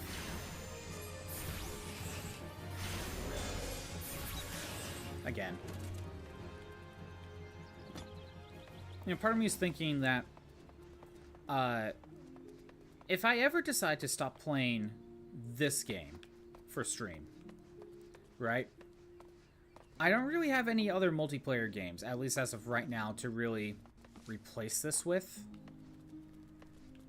So part of me wonders if, instead if I did something like this, what if I made it like a fighting game day instead? Like, I just kind of do what I would normally do in, like, my other streams, but do one day where it's more of a fighting game. Whether it's PvP or probably not PvP, but if there's like a campaign mode or something.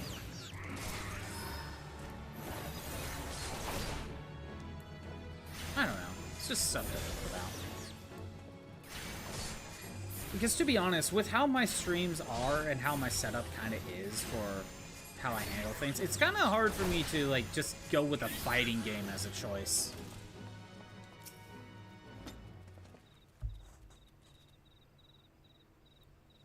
Tilt attacks in Storm 4? There are tilt attacks? I don't remember, like, I never played 4, so maybe they changed the balance system a little bit.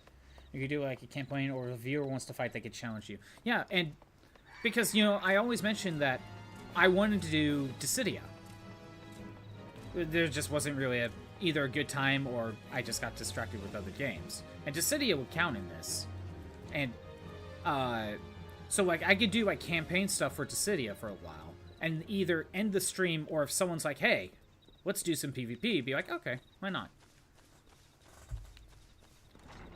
And with something with, like, Dissidia, or just anything with retro achievements, there's usually stuff to go for. There's usually stuff to aim for.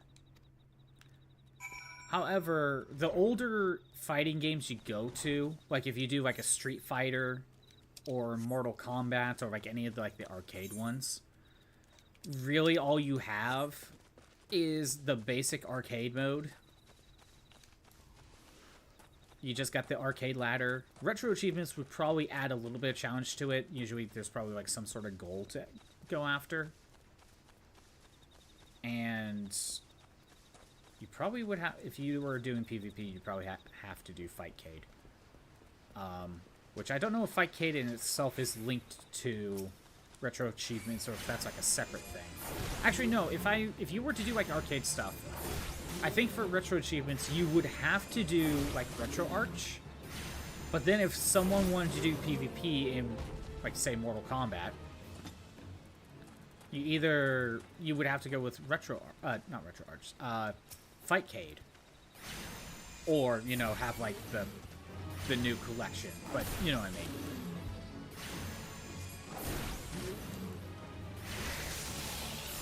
Like, I know a lot of you played Smash Bros. Before, but, like, if I were to do Smash Brothers, a lot of things I would do would be, like, the collection stuff as well. Like, everyone's campaign mode, work on getting, like, the trophies. Like, if there's little challenges to do those. Try to make it more than just, oh, we're gonna do some PvP.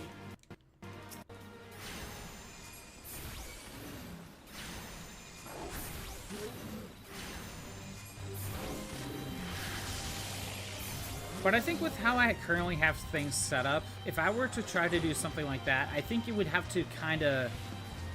It would either have to take away one of the existing stream days for, like, Fire Emblem currently, or it would have to replace the multiplayer streams. Oh, no. Okay, wait, what am I doing? That box has to do with that.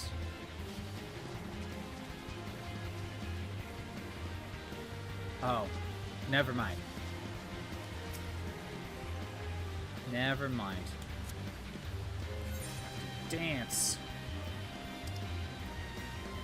Just a basic dance, I believe. Is there a basic?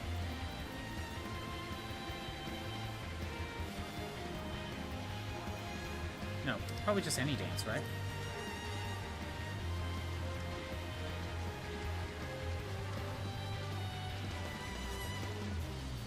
No, this is not right.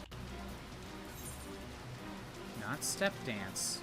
I was looking in the wrong section, I believe. This one.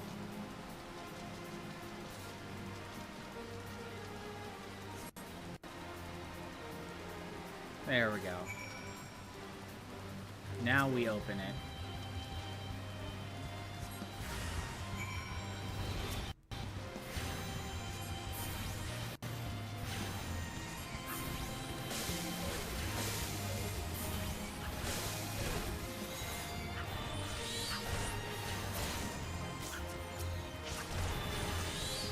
I'm getting hit.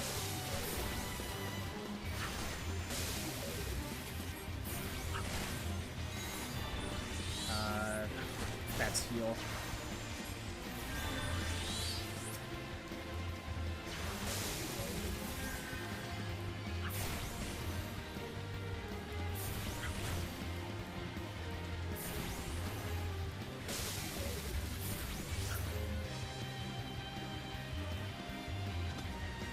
Okay.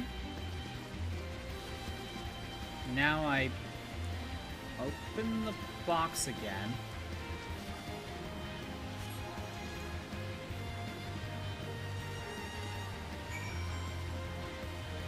Now I need to go to the trading post.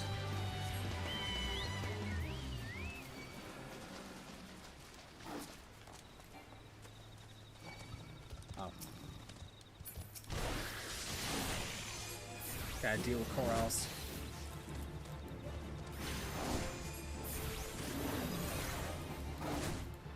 Consider emulating FA Awakening just because you want to try, and I feel like having Robin will be a big boost to you actually want to continue to try and like it. Go ahead. And you're saying the prices are a little steep right now, or slash you can't find it? I'll say this, Crimson. If you do play Awakening, and you do enjoy it, right? If you do like it, at some point, get yourself an actual copy, assuming the prices are not, like, overly expensive, right? Like, not unreasonable. Try to get yourself a copy for your own.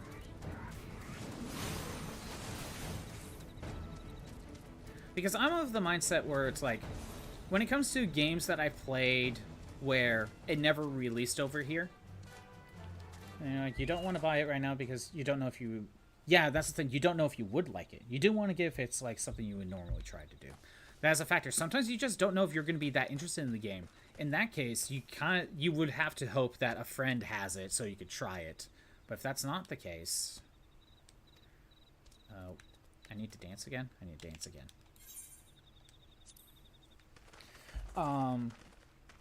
You almost do need to try it. Find a way to try it. So, if you do like it, then, now that you're interested in that game, go ahead and get it officially.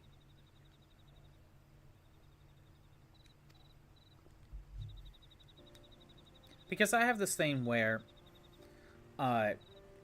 some games I have played that never released in America, right? Mother 3, a few of the Fire Emblems. Hell, Fire Emblem 6 never released in America, right? Now, I'm already interested in Fire Emblem, but I'm of the mindset of, because those games never released in my region, I think it's fair game.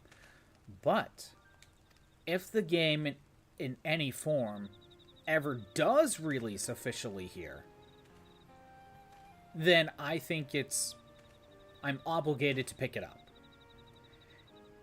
Even if maybe there's like some censorship stuff, probably. That's the tricky part. Because I'm against censorship, but it is a game that I already played that normally wasn't over here, but now have an official version, even though it's a little bit compromised, right? Where's the line? But I would think because it's an official version, at least get that one. That's my mindset. If any of them ever do release over here, I feel obligated to purchase it. Just to, support the game, basically. Stronger morals than I do. I'm kind of at least when it comes to these video games for streams, I'm kind of a lead by example sort of thing. I try not to emulate just absolutely everything. And I try to limit what I emulate or how I get the ROMs. That's why I do, if I emulate, it's usually games that I already own. Or if it's not from the region. For instance, in Inazuma 11, Strikers is what Europe release was. But in Japan, the game was called 2012 because the Japan... Oh, and they also had 2013 and 2013 Extreme, so you know that one with the English patch. Right. And speaking of which, like, if I ever do stream Inazuma 11, which I know you really want me to... I think I need to go back to Limsa. Hold on. I think I need to go back to Limsa.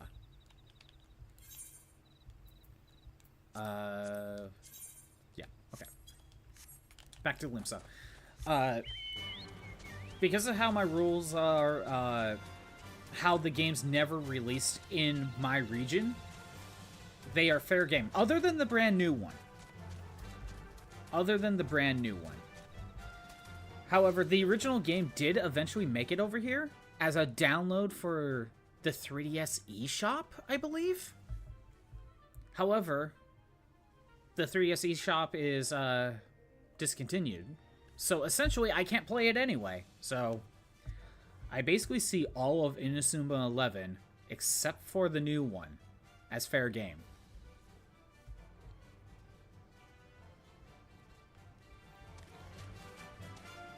Technically, the new one did release. Yeah, that's the only one where it's like, oh, it officially released over here? Gotta buy it officially. Also, when it comes to emulation, I don't mess with new stuff. I don't. Because a lot of it is also a streaming thing. Whereas, because I have a capture card, I could just get the game on PlayStation or so. Or Steam. Although, we all know I have some issues personally with my computers handling everything. But I can still capture footage. I don't have a way to capture PS2 games. Or GameCube. Other than emulation. Or like all these other games. But that's why I try my best to at least get the game in some form for myself.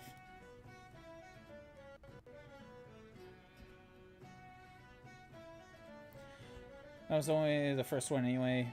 You missed 2 and 3, and the Go games, which also had 3 sets, which, again, by my rules, I would have just emulated them anyway, because they never released in America. Even if I was able to get the first one, if I somehow had access to the first game, I would buy that. Hell, I still probably would emulate it, just to capture footage, because I don't have a way to capture 3DS stuff, or DS, without emulation. But owning the game myself, that would have been the only way to get it. Anchor Yard? Wait. Where am I going? It's right here.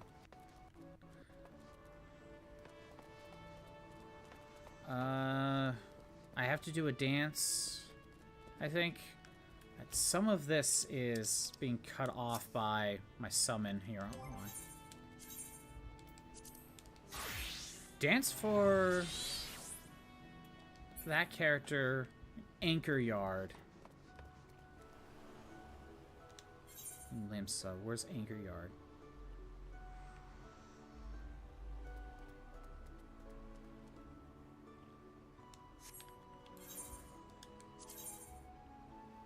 Kind of implies it's here.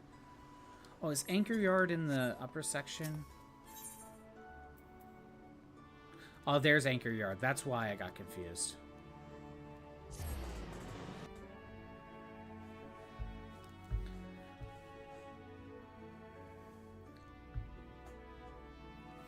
Oh, by the way, Shroob, when P-Change showed up the last few days, I don't know if he's going to show up again, but he mentioned that he's played Fear and Hunger. As soon as he mentioned that, I'm like, oh man, Shroob should have been here. You two have something to talk about. So I need back to this.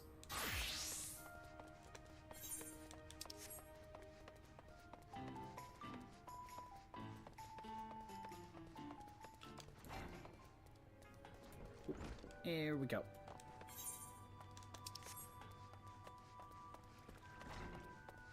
I could probably quickly do the dried plums for the culinary quest as well. I think it's only the one ingredient, so I could probably take care of that soon. You don't know anything about Fear and Hunger? You got recommended to watch it to playing and stuff, but it's still, there was someone who played it. I thought you played that one, but maybe I got confused with some of the other horror games that you have personally played before. Why so glum, Kala? Here's a dance. Dance the dance of joy. Were you always one for dancing? I don't recall such perfect... Ah, you met with the guild master. Yep. I don't even know what's happening.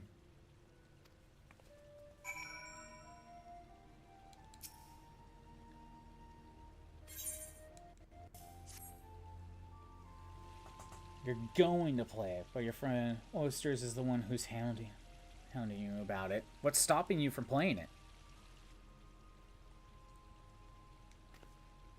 We know it's super expensive, so that's not going to be the option of getting it physically. But what's stopping you? Just distracted with other stuff? Which, fair.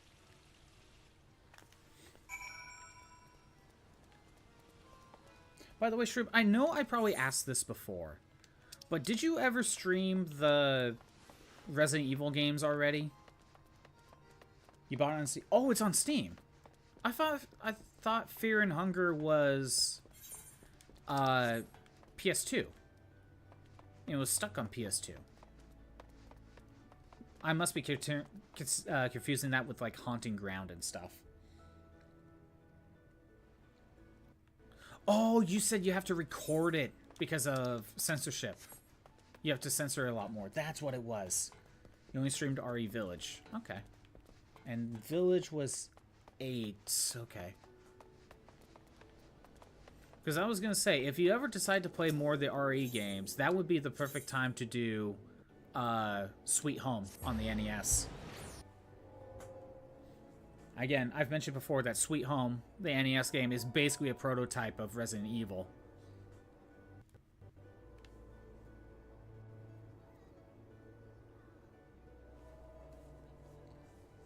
I haven't personally played it myself, though. You did find it? Nice. That's a game I should play for myself. You know, well, emulate. Yeah, I know. You know, if I ever do get to the point where I do stream the Resident Evil stuff, I think I will play Sweet Home. Because that just feels appropriate. You know, a precursor to Resident Evil. It's just whenever I do get to Resident Evil, you know? Who knows when that will happen.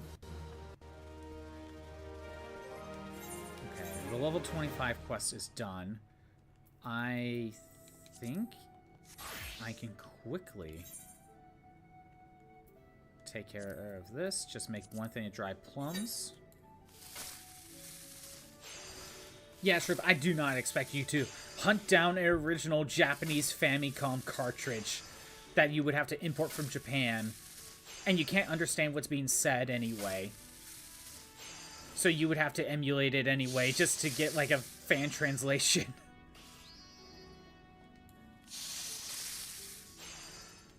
Again, all of that is kind of why I'm like, no, if it's from a different region, just emulate it. That's fair game.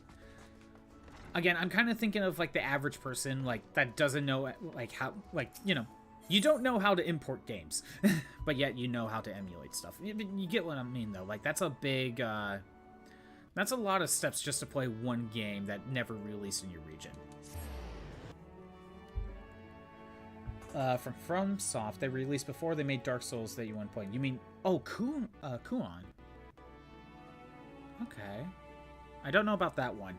I know they made Demon Souls before Dark Souls. And I've mentioned before that I've started, but I need to work on more. I haven't booted it up in probably a month. Enchanted Arms. That was also a FromSoft game.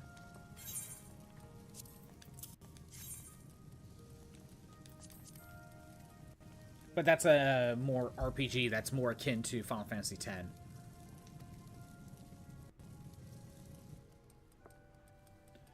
You're seeing like bits and pieces, but it looks hella spooky. Nice. What was it for? PS3 era, PS2, what?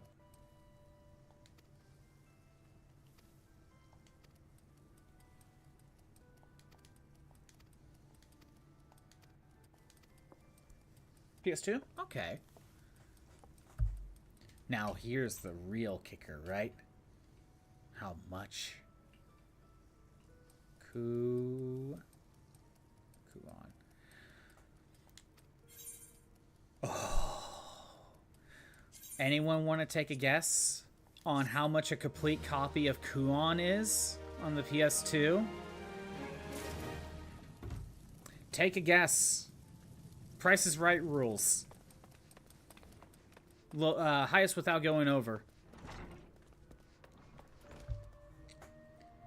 You need both your kidneys? So, you already know, Shroob? Crimson, if you're still listening... Okay, $400. Okay, you don't know? You take a guess, Crimson. How much do you think Kuon on the PS2 is for a complete copy? Like 1,000? Price is Right rules without going over. The total price for a complete copy is $1,500.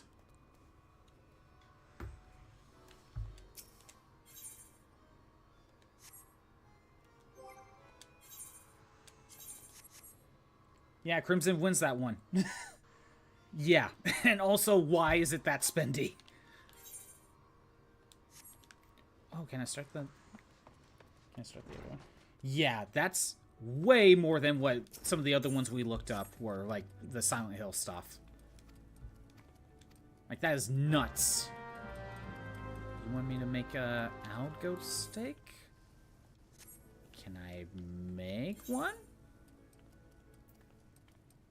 Do I... No. Okay, I can't make it. Alright, that's fine. I'll save it for later. Back to story stuff, I think. Back to story stuff, I believe. Yeah, Iron Hatchet, which... Yeah, that's gonna... Okay, yeah. Back to story stuff, I need to go to Ul'dah.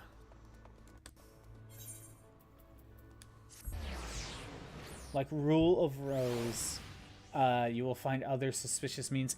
Again, my rule is, if the only way to play it is at least more than double than a brand new game, then just emulate it. Because again, what if you don't what if I were to purchase Kunon, right? What if one day I purchased Kunon for $1,500 only to end up not liking it, right? That would suck. Whereas for something like that, I would want to try it first.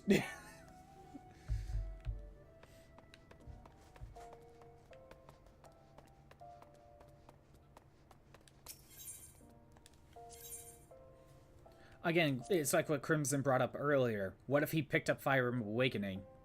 And the price is it also depends on the price, but what if he picked up Fire Emblem Awakening only to just end up not liking it?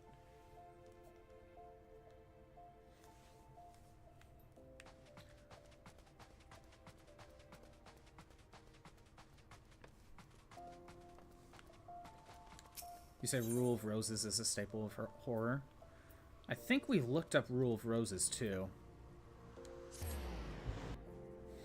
You know, I don't know why. Every time you bring up Rule of Rose, I think of a different game because I watched a Let's Play of it one time. It was called Rumble Roses. And that one is basically a wrestling game, but with scantily clad women. So... yeah. So I don't know why. Every time you bring up Rule of Rose, I get confused with that one as well.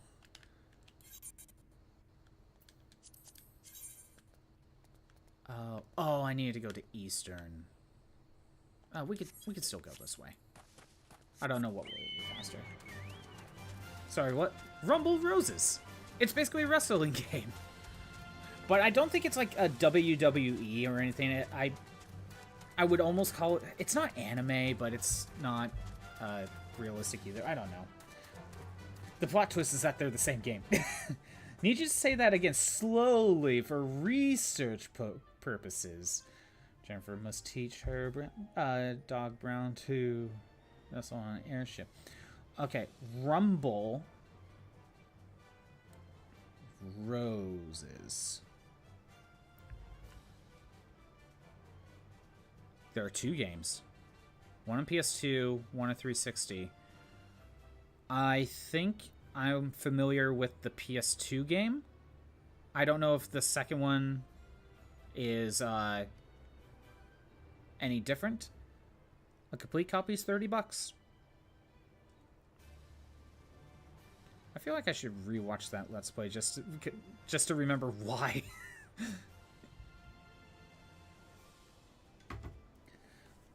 You found it? Good. Also, I need to take care of these not cactars.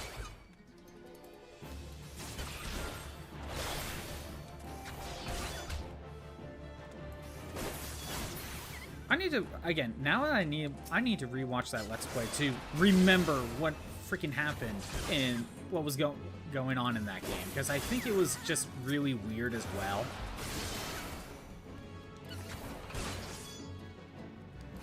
It was from a YouTuber that I watched a lot of the time that was known for Sonic and Mega Man stuff. So when he finished up with Sonic, like he actually caught up with everything, he kind of just did random games, and that was just one of them. He also did the Bouncer. So it's one of those, because I was already watching his stuff, that's how, and he just randomly did that one game. That's kind of why I just ended up seeing that one. Oh yeah, Sonic, Mega Man, and erotic wrestling. Well, once you finish with Sonic and Mega Man, where else do you go?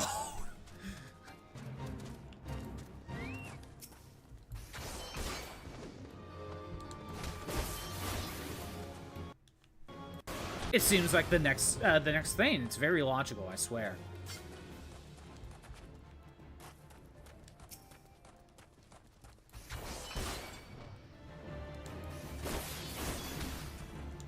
Believe me, it is very logical.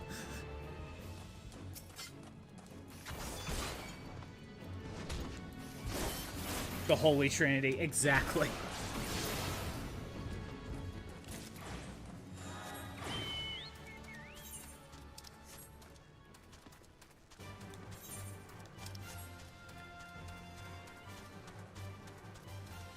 There's gonna be one day I'll just randomly start up stream, and it'll be Rumble Roses, and you'll be like, Scott, what the hell are you doing? Like, what does it look like I'm doing?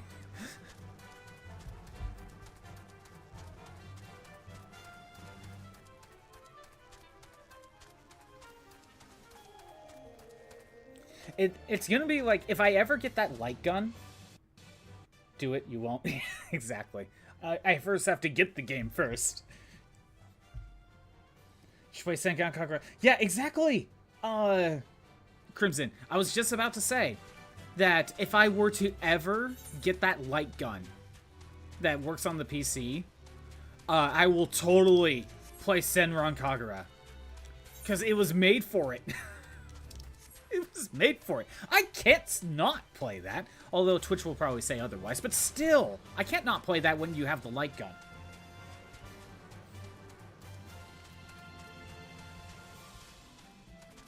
No balls.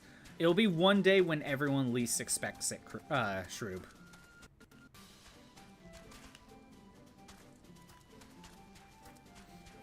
Thinking Galgun? Oh, okay. I am thinking Galgun. Either way, that still applies. Galgun applies because it's like, if I ever get that light gun, I'm just going to randomly play Galgun, and you'll be like, Scott, what are you doing?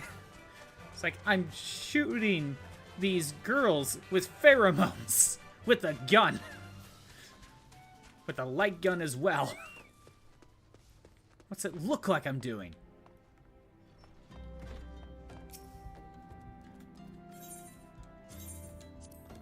Now, if I were to just randomly play Galgun without the light gun, then I'm just a perv, right? You know. But when it's the light gun, then you're just having fun, right? It's for science, I swear. It's different when you do it with the light gun. Senran Kagura is something else. Isn't Senran Kagura the... I think I know exactly what you're talking about. Isn't it just like a 3D fighter of sorts? That also got a spin-off where it was like they shoot each other with squirt guns? I think that's what I'm thinking of. Yeah, okay. I swear to God, Crimson. There's going to be a time where I will make a redeem or some sort of bit goal thing where it's like, make me play any game you choose. And one of you is going to make me play those games. Play Dead or Alive. You know what? Regular Dead or Alive is probably on the table at some point because it is a fighting game with jiggle physics. However, it's the beach volleyball game that's completely different, isn't it true?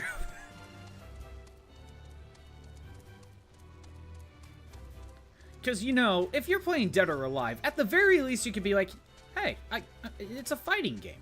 You know, nothing weird here. They just have funny jiggle physics. But when you go with the beach volleyball game, there's no getting around that. We know why you're playing the volleyball game. You know which one you're referring to? Yeah, exactly. The volleyball one.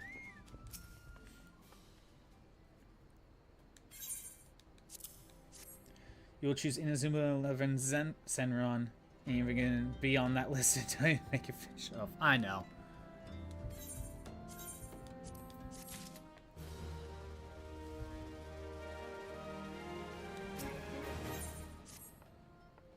I do think I need to add some sort of make me play whatever game you wish. But again, because how I have to like get the game myself, that's why I don't have a redeem like that. So I feel like I want to have a redeem like that at some point. It's just trying to figure out how to get that to work, you know? Continue. Wait. Have you continued the factory? Oh, talking more in Inazuma 11.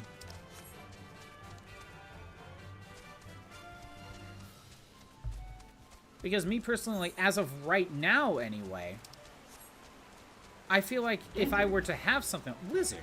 If I were to have a make me play any game you wish as the next stream idea, it would have... I feel like for now it would have to be a bit donation. But as a specific amount, but it would have to be an all-in-one type of thing. Unlike when I did the Dark Souls one where I had that one kind of planned.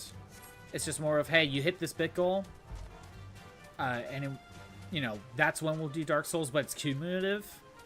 You know, one person can put in 100, another person can put in 20, you know, eventually it'll build up. I feel like for me, as of right now, if I were to do make me play a game, it kind of needs to be a bit goal for me, because if I have to purchase the game, I have to be able to purchase the game. Although, again, like in Crimson's case, the Inazuma 11 is not a purchasable one. I made it clear that other than the new one, you know, it would be emulation. But again, what are the rules for gifted games? That, you know what? I have never made a specific rule set, but that could be something to discuss. It's a lot of getting the nitty-gritty details down, you know? Or it has to be a game that you can, by your own rules, have to emulate. If it's a redeem, just a channel point redeem, right? If I make it a channel point redeem, then I think I have to put it as the clarification of I either have to already have it, or it has to be something I can emulate. Because if you make me play a game and I have no way of getting it, because, like, I don't know, because, like, okay, maybe not no way, but I would have to, like, purchase, like, a fully brand new game to do it, then it's like, I just can't keep doing that, you know? Because I don't know how much I don't know how much Shroob has messed around with the redeems, but I don't think you know anything about redeems, Crimson. The longest you can go with a redeem on cooldown is a week. So imagine if someone make me play a game, and let's just say I paid a $20 game. Like I paid $20 to do whatever game you mentioned. And let's say it's an RPG, so it lasts a while, right? Well, then, I'm still playing the RPG, then someone else does the redeem, but then makes me play a game that I have to pay $60 to buy the game. Maybe I'm not able to do it, you know? Someone could redeem a game and then turn it off until I finish that game. I would have to remember to shut that off then.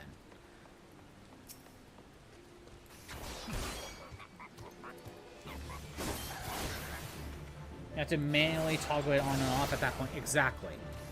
And the less I can, the less I can do that trick, the better. because I'm lazy, and I will forget. And if I forget, then someone's going to take advantage of it.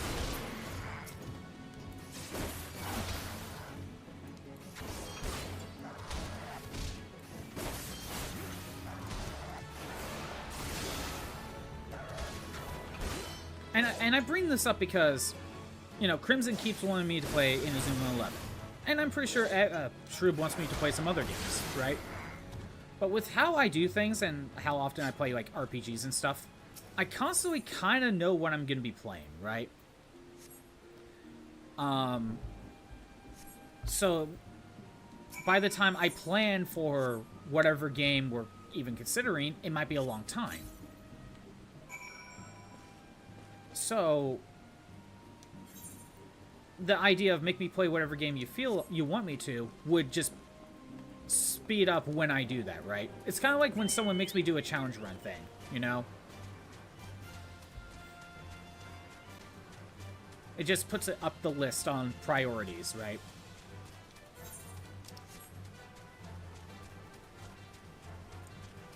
Where am I going with this?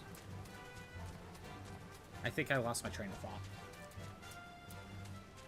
In case I do just refund it, I guess I could always refund. I keep forgetting that. So, fun fact, the fish redeem is only supposed to be active if he tells you it is okay, but you keep forgetting to ask, and no one has redeemed it. We want to see what happens. Troop, I'm waiting for the day to just use it at the right time. I have the points. I'm waiting for the right time. I don't know when the right time is. Because Troop, here's the plot. With the redeem, Troop, let me ask you. Is he joining in with you on the commentary, or is he replacing you for a little bit of time? I think that's something I want to clarify. Is he just joining with you on the commentary, or is he replacing you on the commentary? Inazuma 11 DS games are also RPGs, and also think how long those could take. You know? And also, I'm also a person that likes to avoid burnout, so, like, I wouldn't double up on Inazuma 11 if you tried to do that, Crimson. I would want a break in between. So, yeah.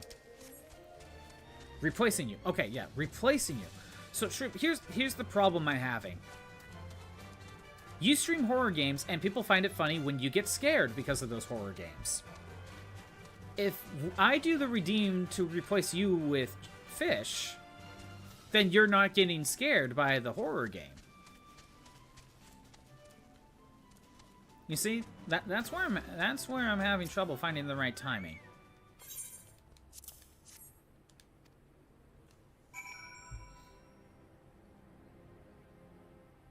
You add him in a Discord call and he's supposed to take over. But, oh, you're still playing the game. But then he takes over commentary.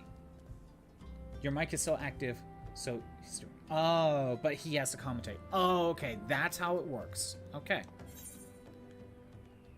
I wasn't fully sure how that worked, so part of me is like, nah, I gotta wait for the right moment.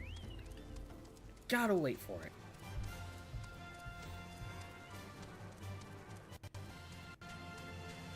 The first game we looked it up.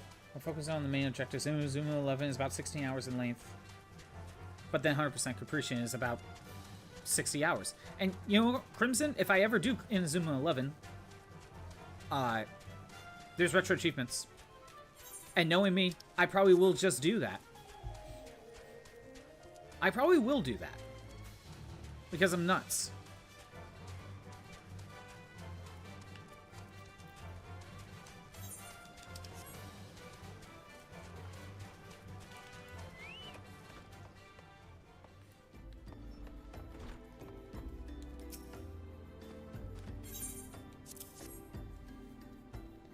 Turn off for a little though, because our desks are right next to each other. You're making your office so you won't have... It won't be both of us in the mics. Oh, okay.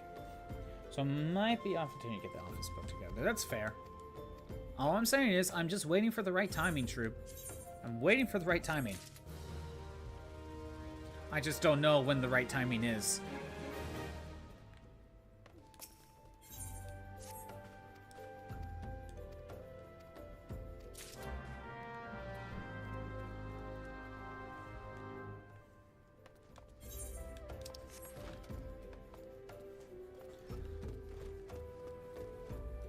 But yeah, with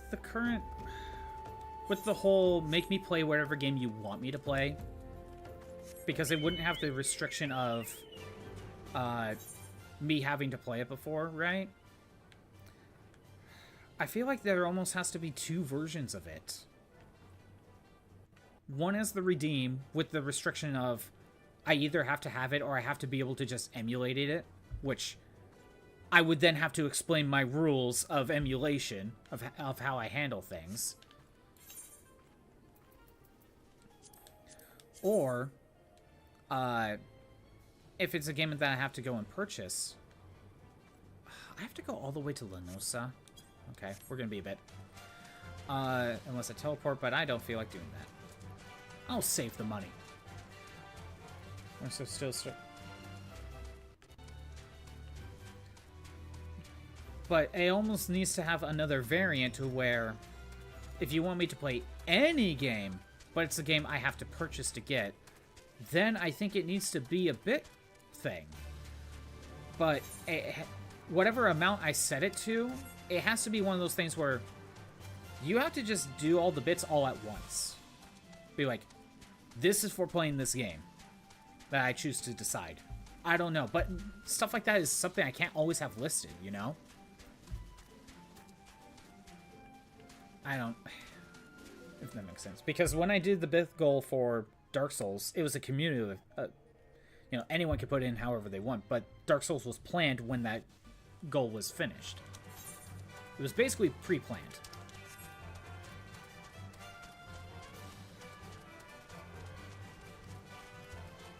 Can I just do a throne for a game? You know, I have not made a throne yet. I was actually thinking of talking about Shroob about it and see, like, maybe getting things set up on that and, like, whether I should have one or not. Because that could be an alternative. That could be an alternate way of handling it.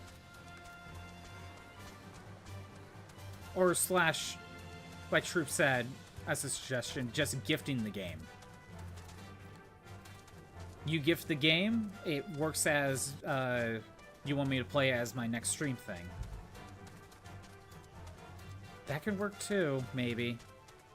I can't always, like, I don't know how to have that make it obvious that that's something that I have running on the channel. Because with Challenge Run, you know, you could just scroll through the list of redeems and find the Challenge Run redeem, right? So at least there's something always there for you to reference. You know? Yeah, I was thinking about talking to you, Shroob, about the throne thing at some point. Maybe about adding one. I don't know.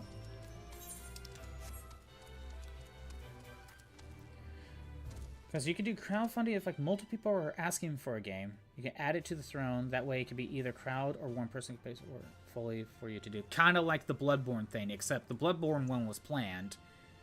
And the throne one could be, people want me to play this game, but I don't have this game. So we put it on throne.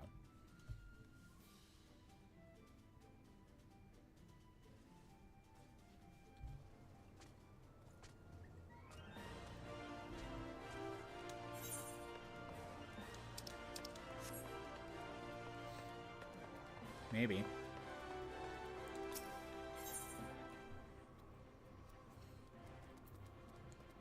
Alright, I'm going to Limsa.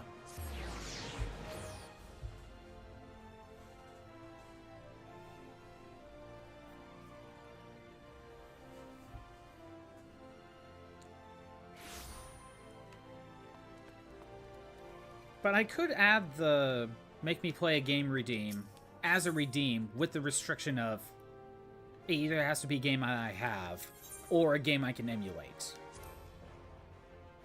Essentially, get for free. And stuff like that would work for, like, ROM hacks, you know? Like, if there's a ROM hack of a Fire Emblem game someone wants me to play, that would work too. And that would just be channel points, you know? It's a game that... the problem I'm having is if it's a game that I don't have and I have to pay for, that's where I'm having trouble. That's why I never introduced that one or that redeem right away, because I wasn't really able to figure out the details of that one.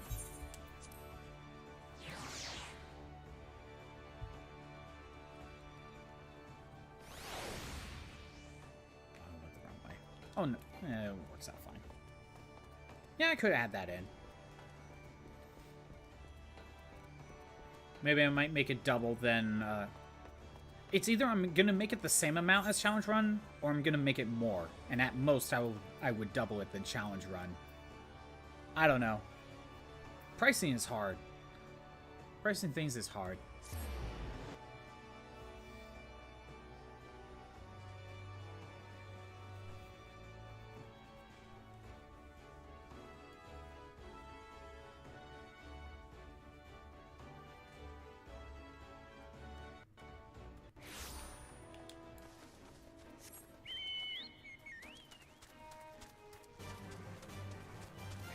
Kind of like the rules how I have for Challenge Run Redeem, or even like the big goal I did for Dark Souls. How it works is, it's the next main game that I play, right? So, like, if someone do Challenge Run Redeem again, it'll be the next game after, in this case, Fire Emblem. Like, it just puts it next in the list, with exceptions for, like, if there's like a new game that releases that I'm playing right when it comes out. So like Legend ZA or when I did Paper Mario Thousand Year Door when that remake came out. You know, playing a brand new game when they come out. You know, there are some games that, you know, you gotta take advantage of the hype. Yeah. I would still have that rule in play.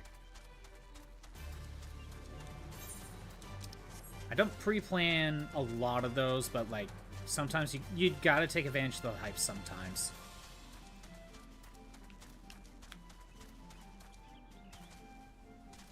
Then for games that don't have a need to buy, you have people go through...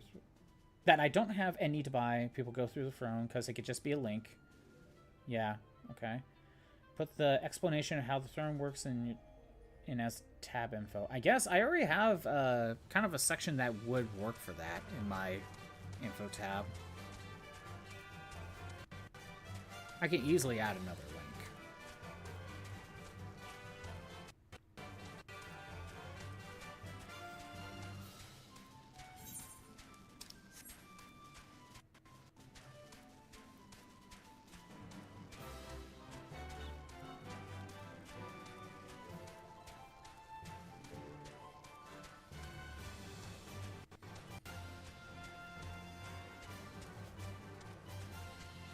Yeah, maybe that would be a better way to handle things.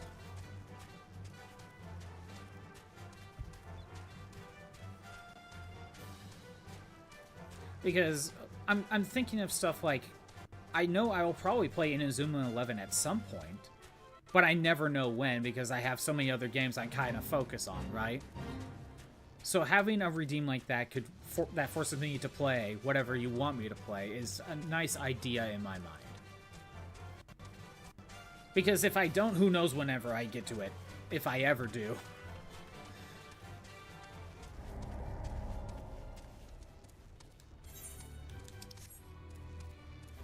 How much would the play this game for this amount points be? So what's the points for Miku or for new game? Yeah, if it's on the top of my head, Crimson, without like getting the details done, I would think it might at least be the same amount as Challenge Run.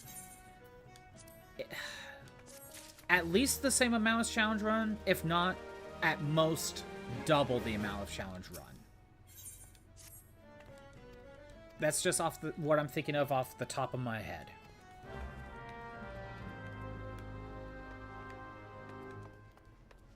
But I am open to discussion. Unbiased discussions, Crimson. Because I know, Crimson, you're going to be like, no, it should be lower. You haven't played it before. It's not a challenge. Be like, well... well, you have there's a bias there. Is Crimson only 70k? Maybe, I don't know. Again, I'm open to discussion.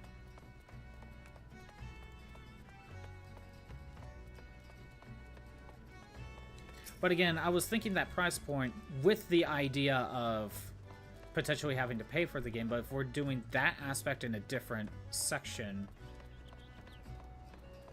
I don't know. Again, it's something to think about. That's all I'm at right now. Oh, I need to go down there. Can I jump? Can I jump? No.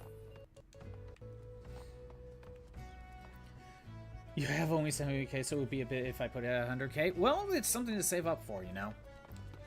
But that is another factor, Crimson, right? This is actually something to consider. If I have it as a really high channel point redeem, then someone will probably be less likely to redeem something like the Miku one. And I think the Miku one is kind of the big one, because people will just 10 to 100 points to do, like, you know, mass bomb or whatever. Like, that's nothing. People will easily just do that. But Miku being 1,000, you know, for a rhythm game redeem, that's something to where someone will be like, do I want to do the rhythm game, or should I save the points for this? It's a lot of stuff to think about. Hydrates? I'm out. Let me get to this person, and then I'm gonna have to step away for just a second.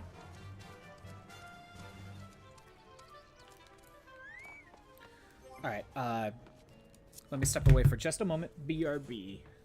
You do often make it back if you don't actually absolutely spam it like you used to use sometimes. Yeah, of course. So, but again, not everyone's here all the time, you know? So they're not making back the points. I don't know. It's something to think about. BRB. I'm gonna go hydrate.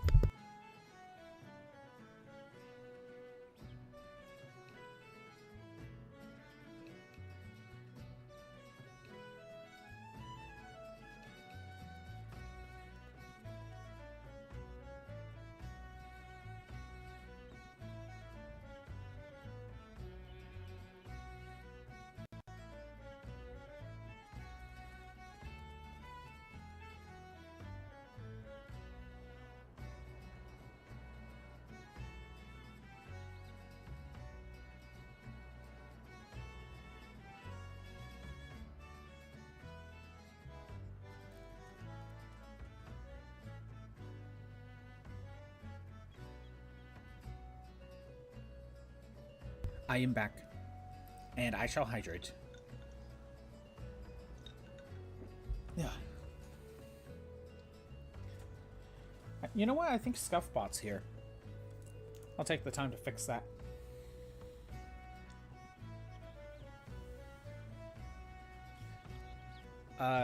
In these streams, it's only a plus because you can't even do the Miku streams. That is true. That is also a good point. Because I have it to where you can't do rhythm game on multiplayer streams. Specifically.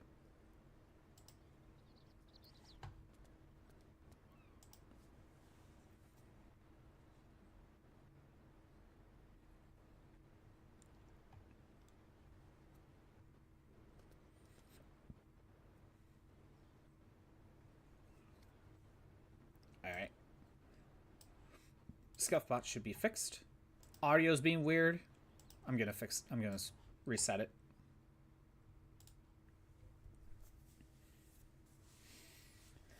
Yeah, it's stuff to think about. It is stuff to think about.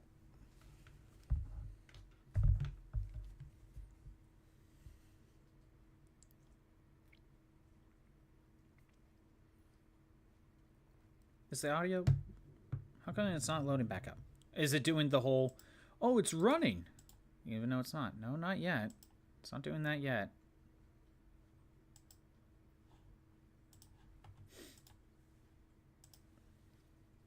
Okay.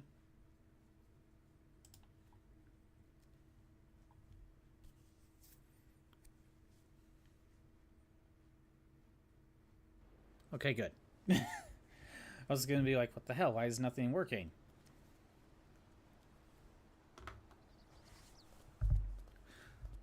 Alright.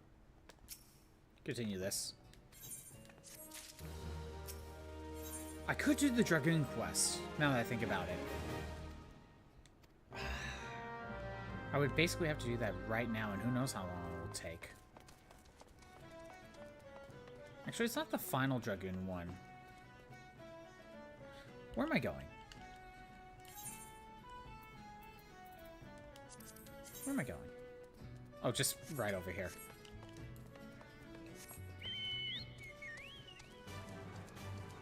I may try to do the Dragoon Quest today. I have a feeling the final Dragoon one is going to take some time. The level 51.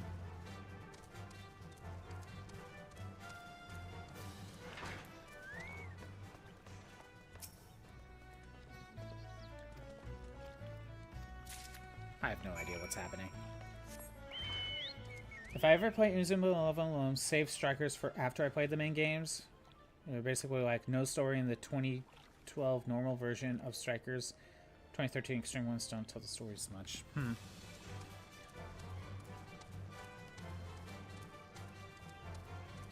I was going to look up retro achievements again for Inazuma's. Because I know there's a bunch of them, but I wonder how many of them are actually completed.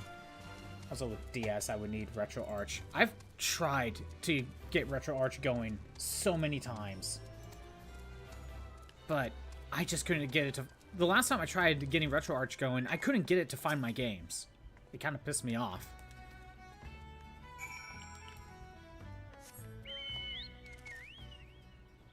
But if I want to do Retro Achievements DS stuff, then I pretty much have to go that route. Hell, some of the only ways to do multi-sets has to be through Retro Arts right now.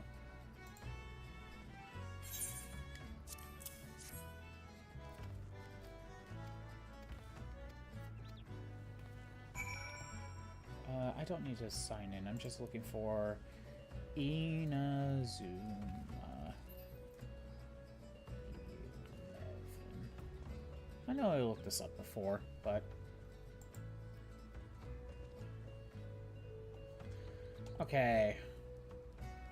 There's the base Inazuma 11, Inazuma 11-2, and there are two versions of that. Neither of them have achievements.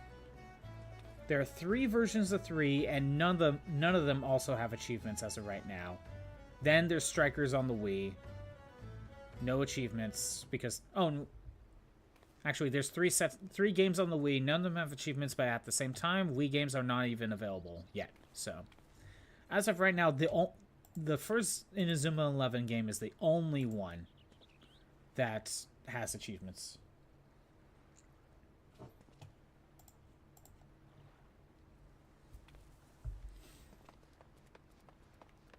Where am I going?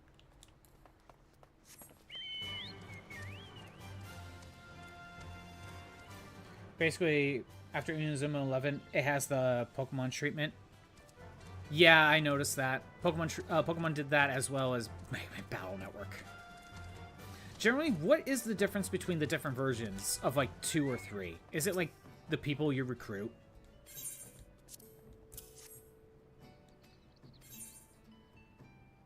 No, it never covered the 3DS games. Yeah, you were right, because 3DS games aren't on there as well. There's no retro achievements for 3DS stuff. Oh, they're not even... I don't even think they're even listed.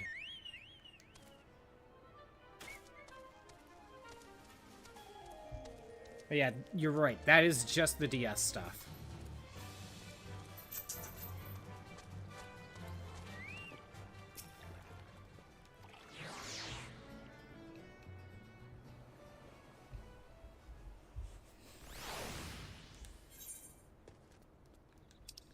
Oh, are we about to do another dungeon? Where am I? Okay, just a random area. Speak with Sina.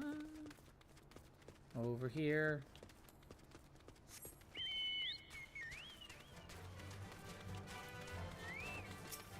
Talk to you.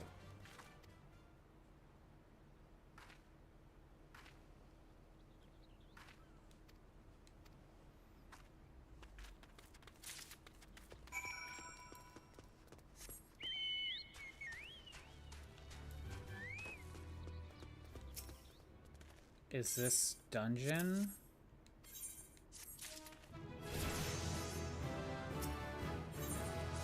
Man, I'm level 47 for Dragoon. Damn, this is going. Speak with the adventurers, okay.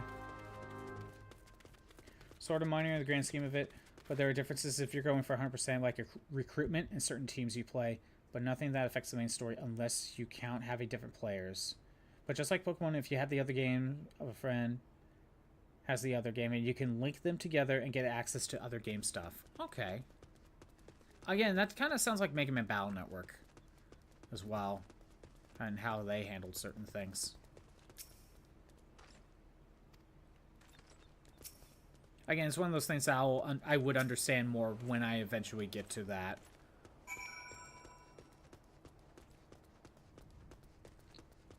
Different players on your own team during story mode.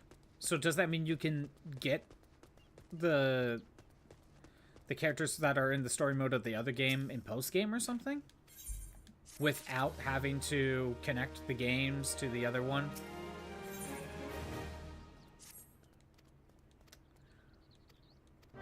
Okay. Wait, nope. Not yet. It seems like we're about to get to, like, Garuda. I don't... If I'm doing NPCs, I don't have time. I don't think I have time for Garuda.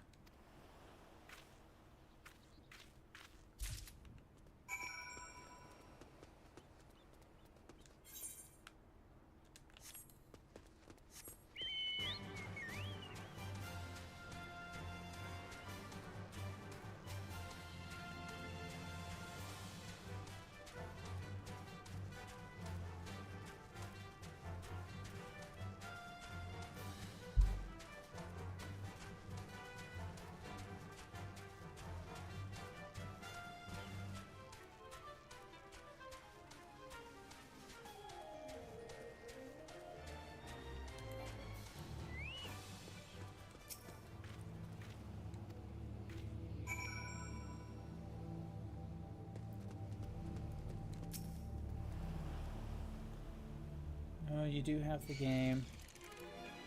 Oh. Freaking spooky, scary skeleton. Try to stop me from sitting at the bonfire. What is this, Dark Souls?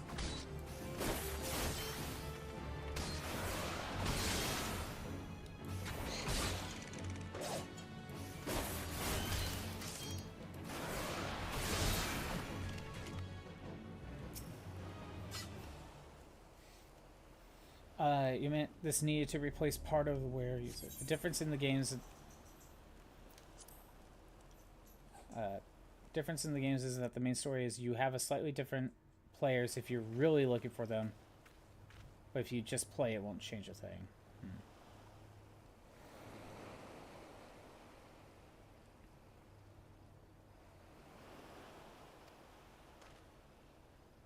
Again, maybe I'll understand later.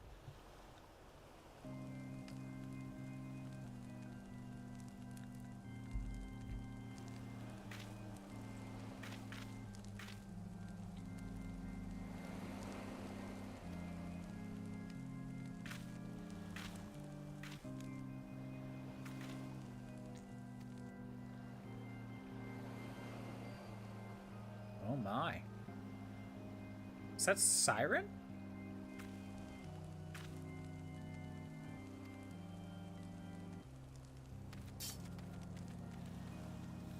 I think that's Siren.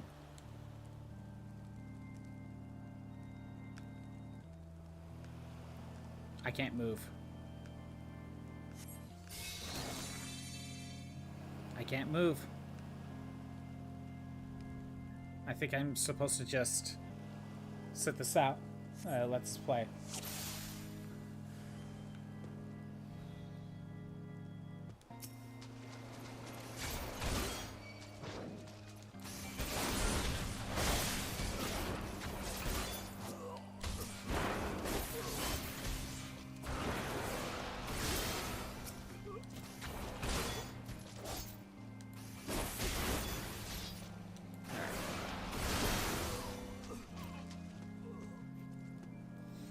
More undeads.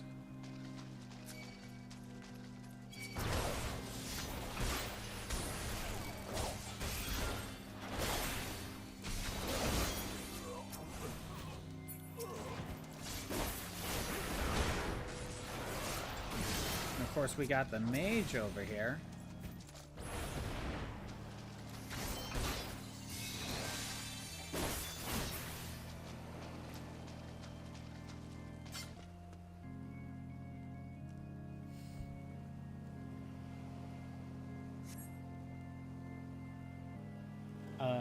Also, already in season 2 with Orphan, she's bamboozled with it. Can't really focus right now.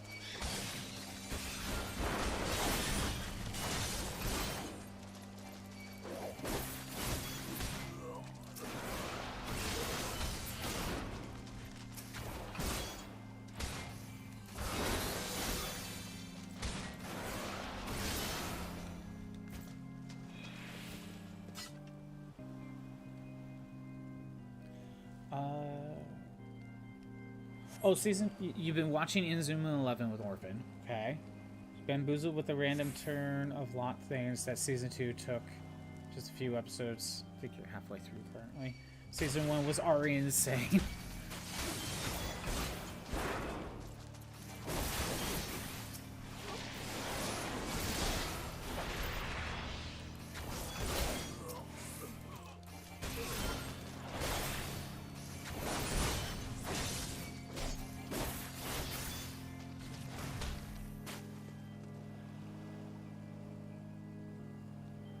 I was gonna say, I can't reach her, so it's not like I have to just fight her.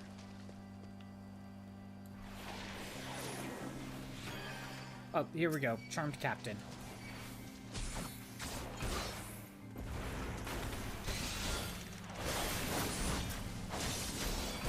Gotta get rid of you. Get rid of mobs.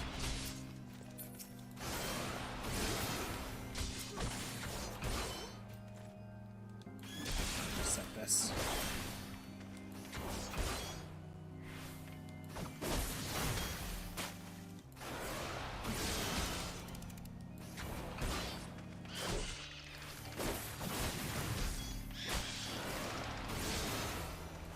So close. There we go.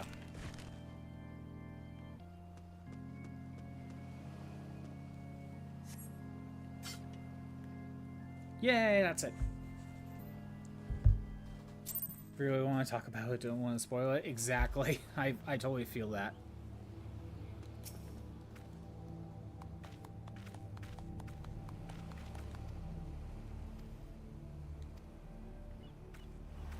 I totally feel that.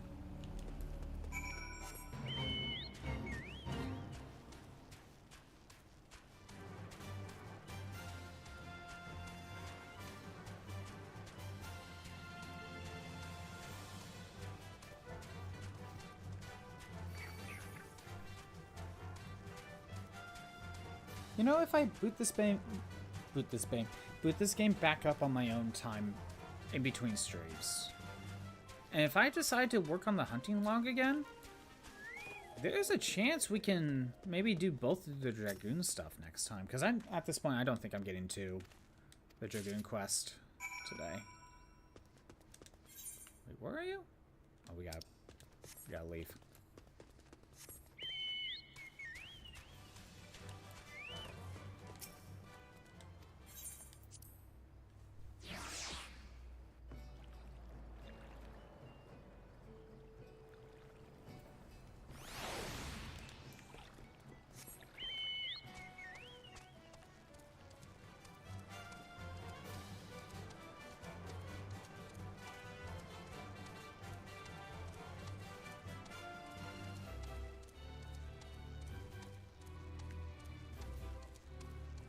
Okay.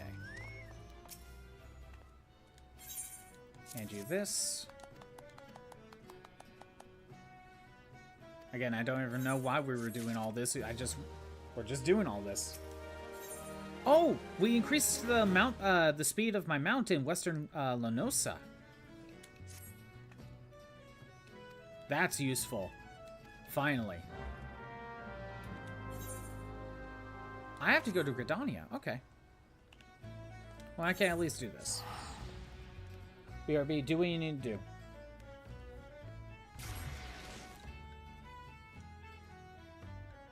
The Curious Case of the Giggity? That's the quest name? Giggity.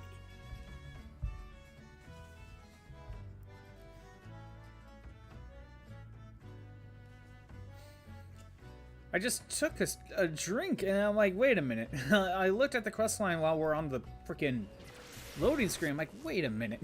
What?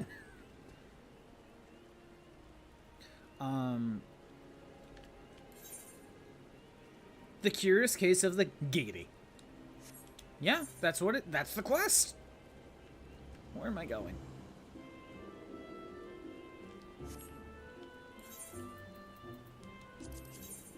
Okay, just the other part of Gridania.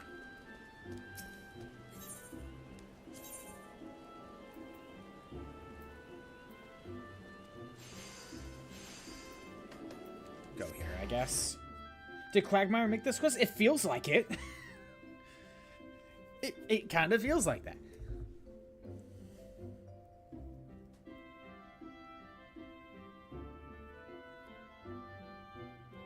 How much more are we going to do? Okay, we're only going to do so much. You know, there was a stream idea that I kind of thought of potentially doing, but I don't know if I will go through with it. Because I played a lot of Pokemon, right? So just doing a normal playthrough for Pokemon, it just kind of feels like, you know, I should say for mainline Pokemon games that I've already played before. Obviously, Legends ZA was the first playthrough. But I'm thinking of the older games, right? I've played them casually, like 100%, or like, I've done all those before, right? So part of me thought, like, what's another way of playing those games that's a little bit different? And yes, retro achievements could be involved, but that's still more or less a normal playthrough. But one thing I thought of is combining Pokemon like Red, Blue, and Yellow, or whichever one I decide to do. Combining that with Pokemon Stadium. Both with retro achievements, you know? Basically, you know, whatever Pokemon I built for Pokemon Red, Blue, or Yellow can go directly to Pokemon Stadium. So it kind of all links together. I have to go...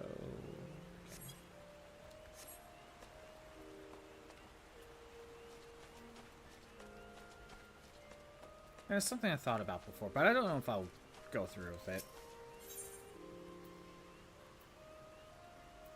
Because you can really only do that with Stadium 1 and 2.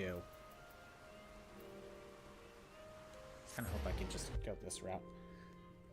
Coliseum, you can't really do that. Coliseum in XD. You can do that, though, with Gen 4, with Pokemon Battle Revolution.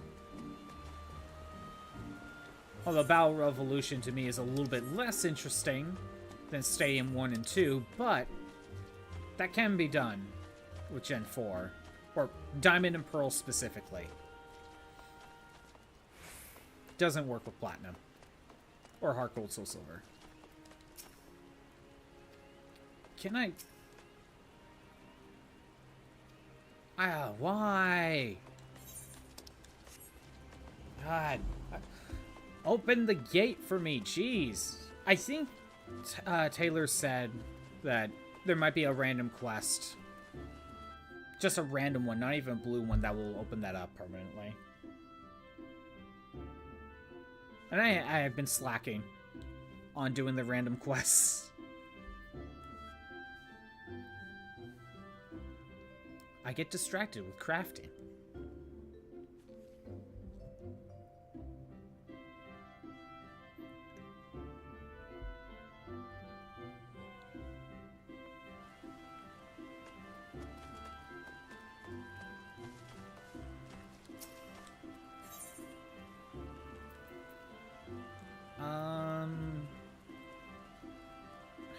I don't know what would be faster. We'll go north. I don't know which way would actually be faster.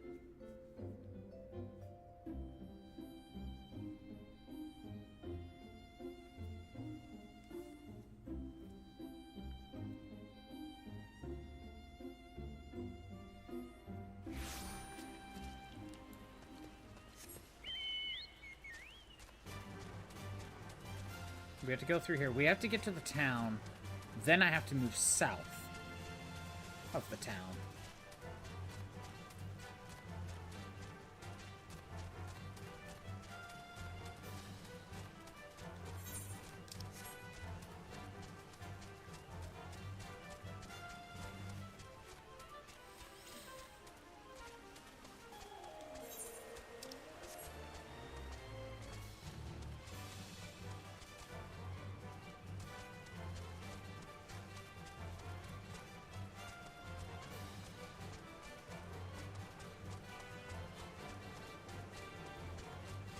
Then we go down here, take a left.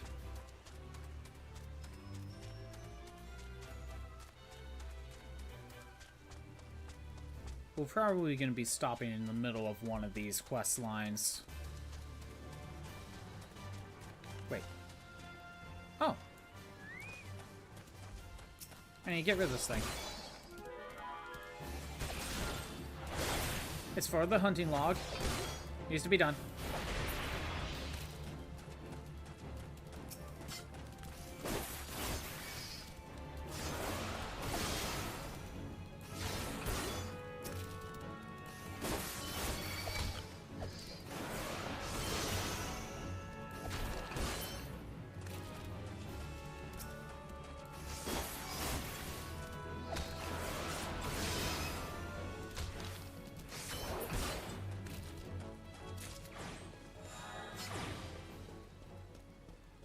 Now we go this way.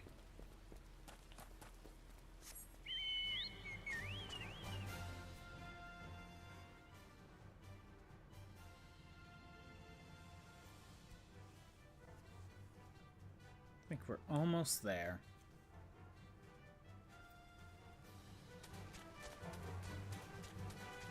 There we go. Over here. I don't think any of these guys were after me.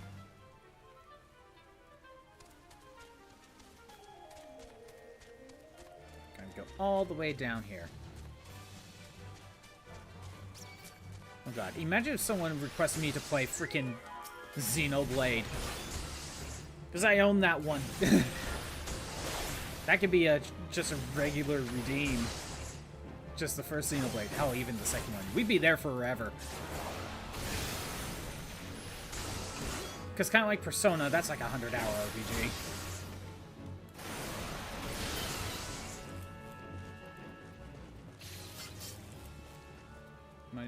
Oh no, it's the paralysis that's causing this problem.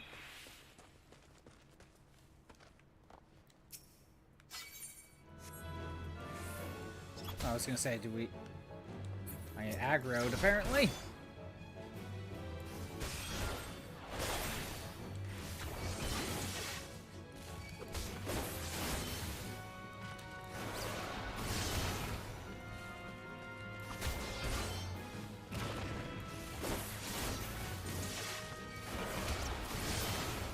So many things to get rid of.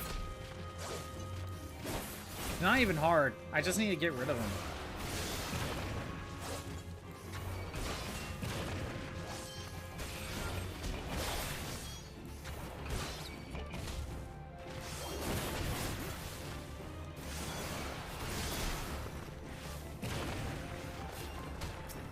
Oh, you're the one over here. Okay.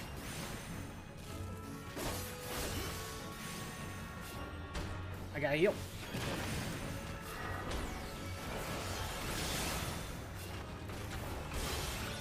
These enemies are not that bad individually. I'm just swarmed by like 10 of them.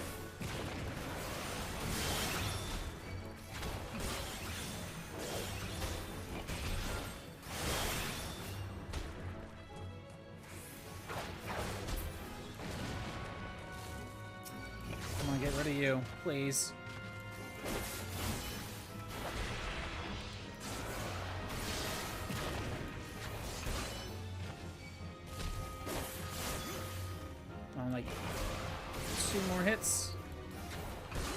Oh, good. Finally. Now. Oh, Mudstone. That's how you get it. No, I think I need to wait for healing. I have to wait for healing. Because I can't heal myself. Not really. Okay, this will be fine.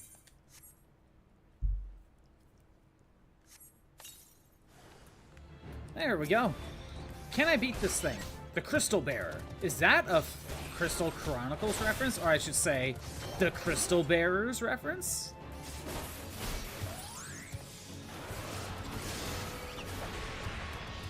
I think he caused aggro. Or you called for help.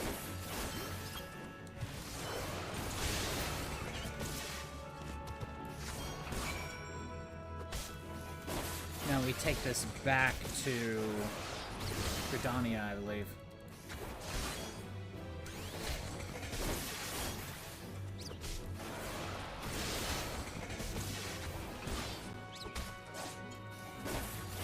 Alright, let's get out of here. I did not really think these guys would aggro me, or I would aggro them. Because I'm more than 10 levels above them. And I thought that, well, that's me assuming. But I thought being 10 levels above kind of stops you from aggroing. Maybe it's those ones specifically down in that crater.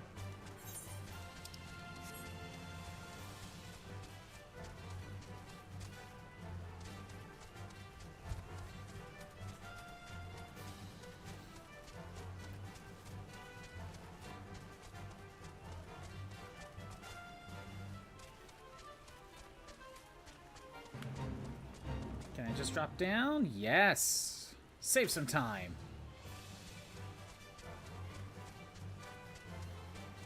Save a lot of time there.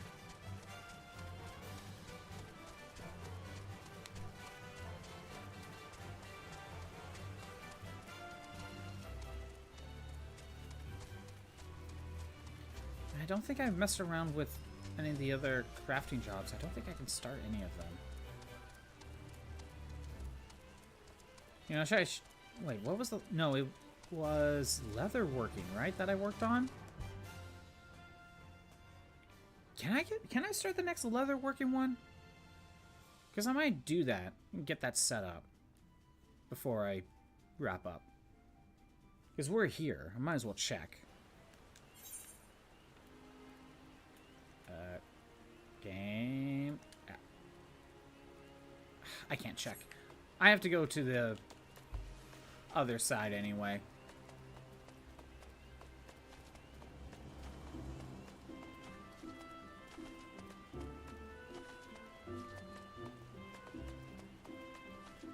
I think it'll be...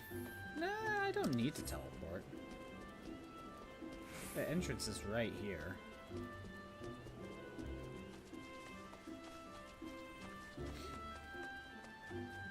I don't know what would have been faster. It's fine. It's fine.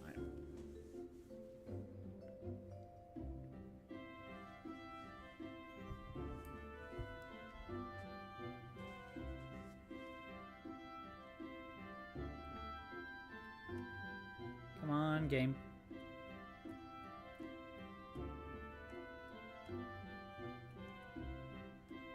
Game?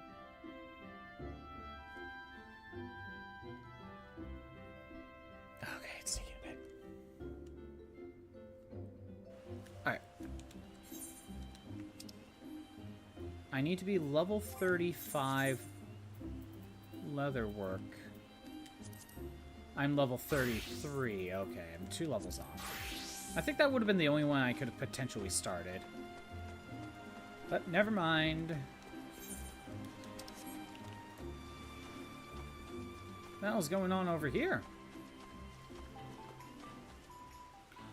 Oh. Valentine's Day. I should have figured. No, you know what? We're doing this. Okay, wait a minute. Hold on. I'll start the next part. I just now thought about it. I could probably do it next week, but you know what? No, you know what? We probably can do it next week. We'll save this for next week. If I thought about it just for a second, I could have done this. But, oh, dang it. Yeah, it's probably going to take a little bit to take care of. I don't know how long they will take. It probably wouldn't be super long, but I think, actually, you know what? Final Fantasy 14, Valen.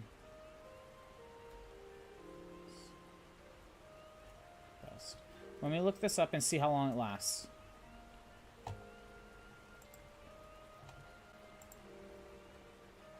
I just want to know how long it lasts. Okay.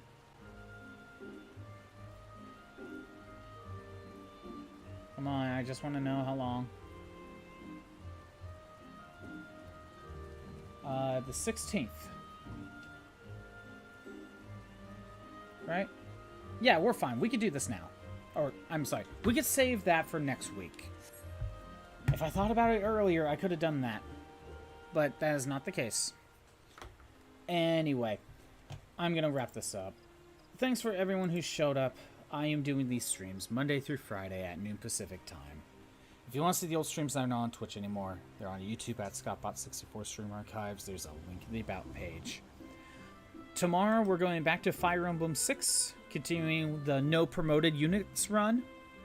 And hopefully we don't get any issues. We're still in Chapter 2. And I made the save state because of OBS. So we'll probably just continue mid-Chapter 2. That's probably what we'll do.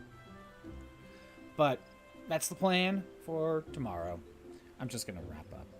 Have a good day. Later.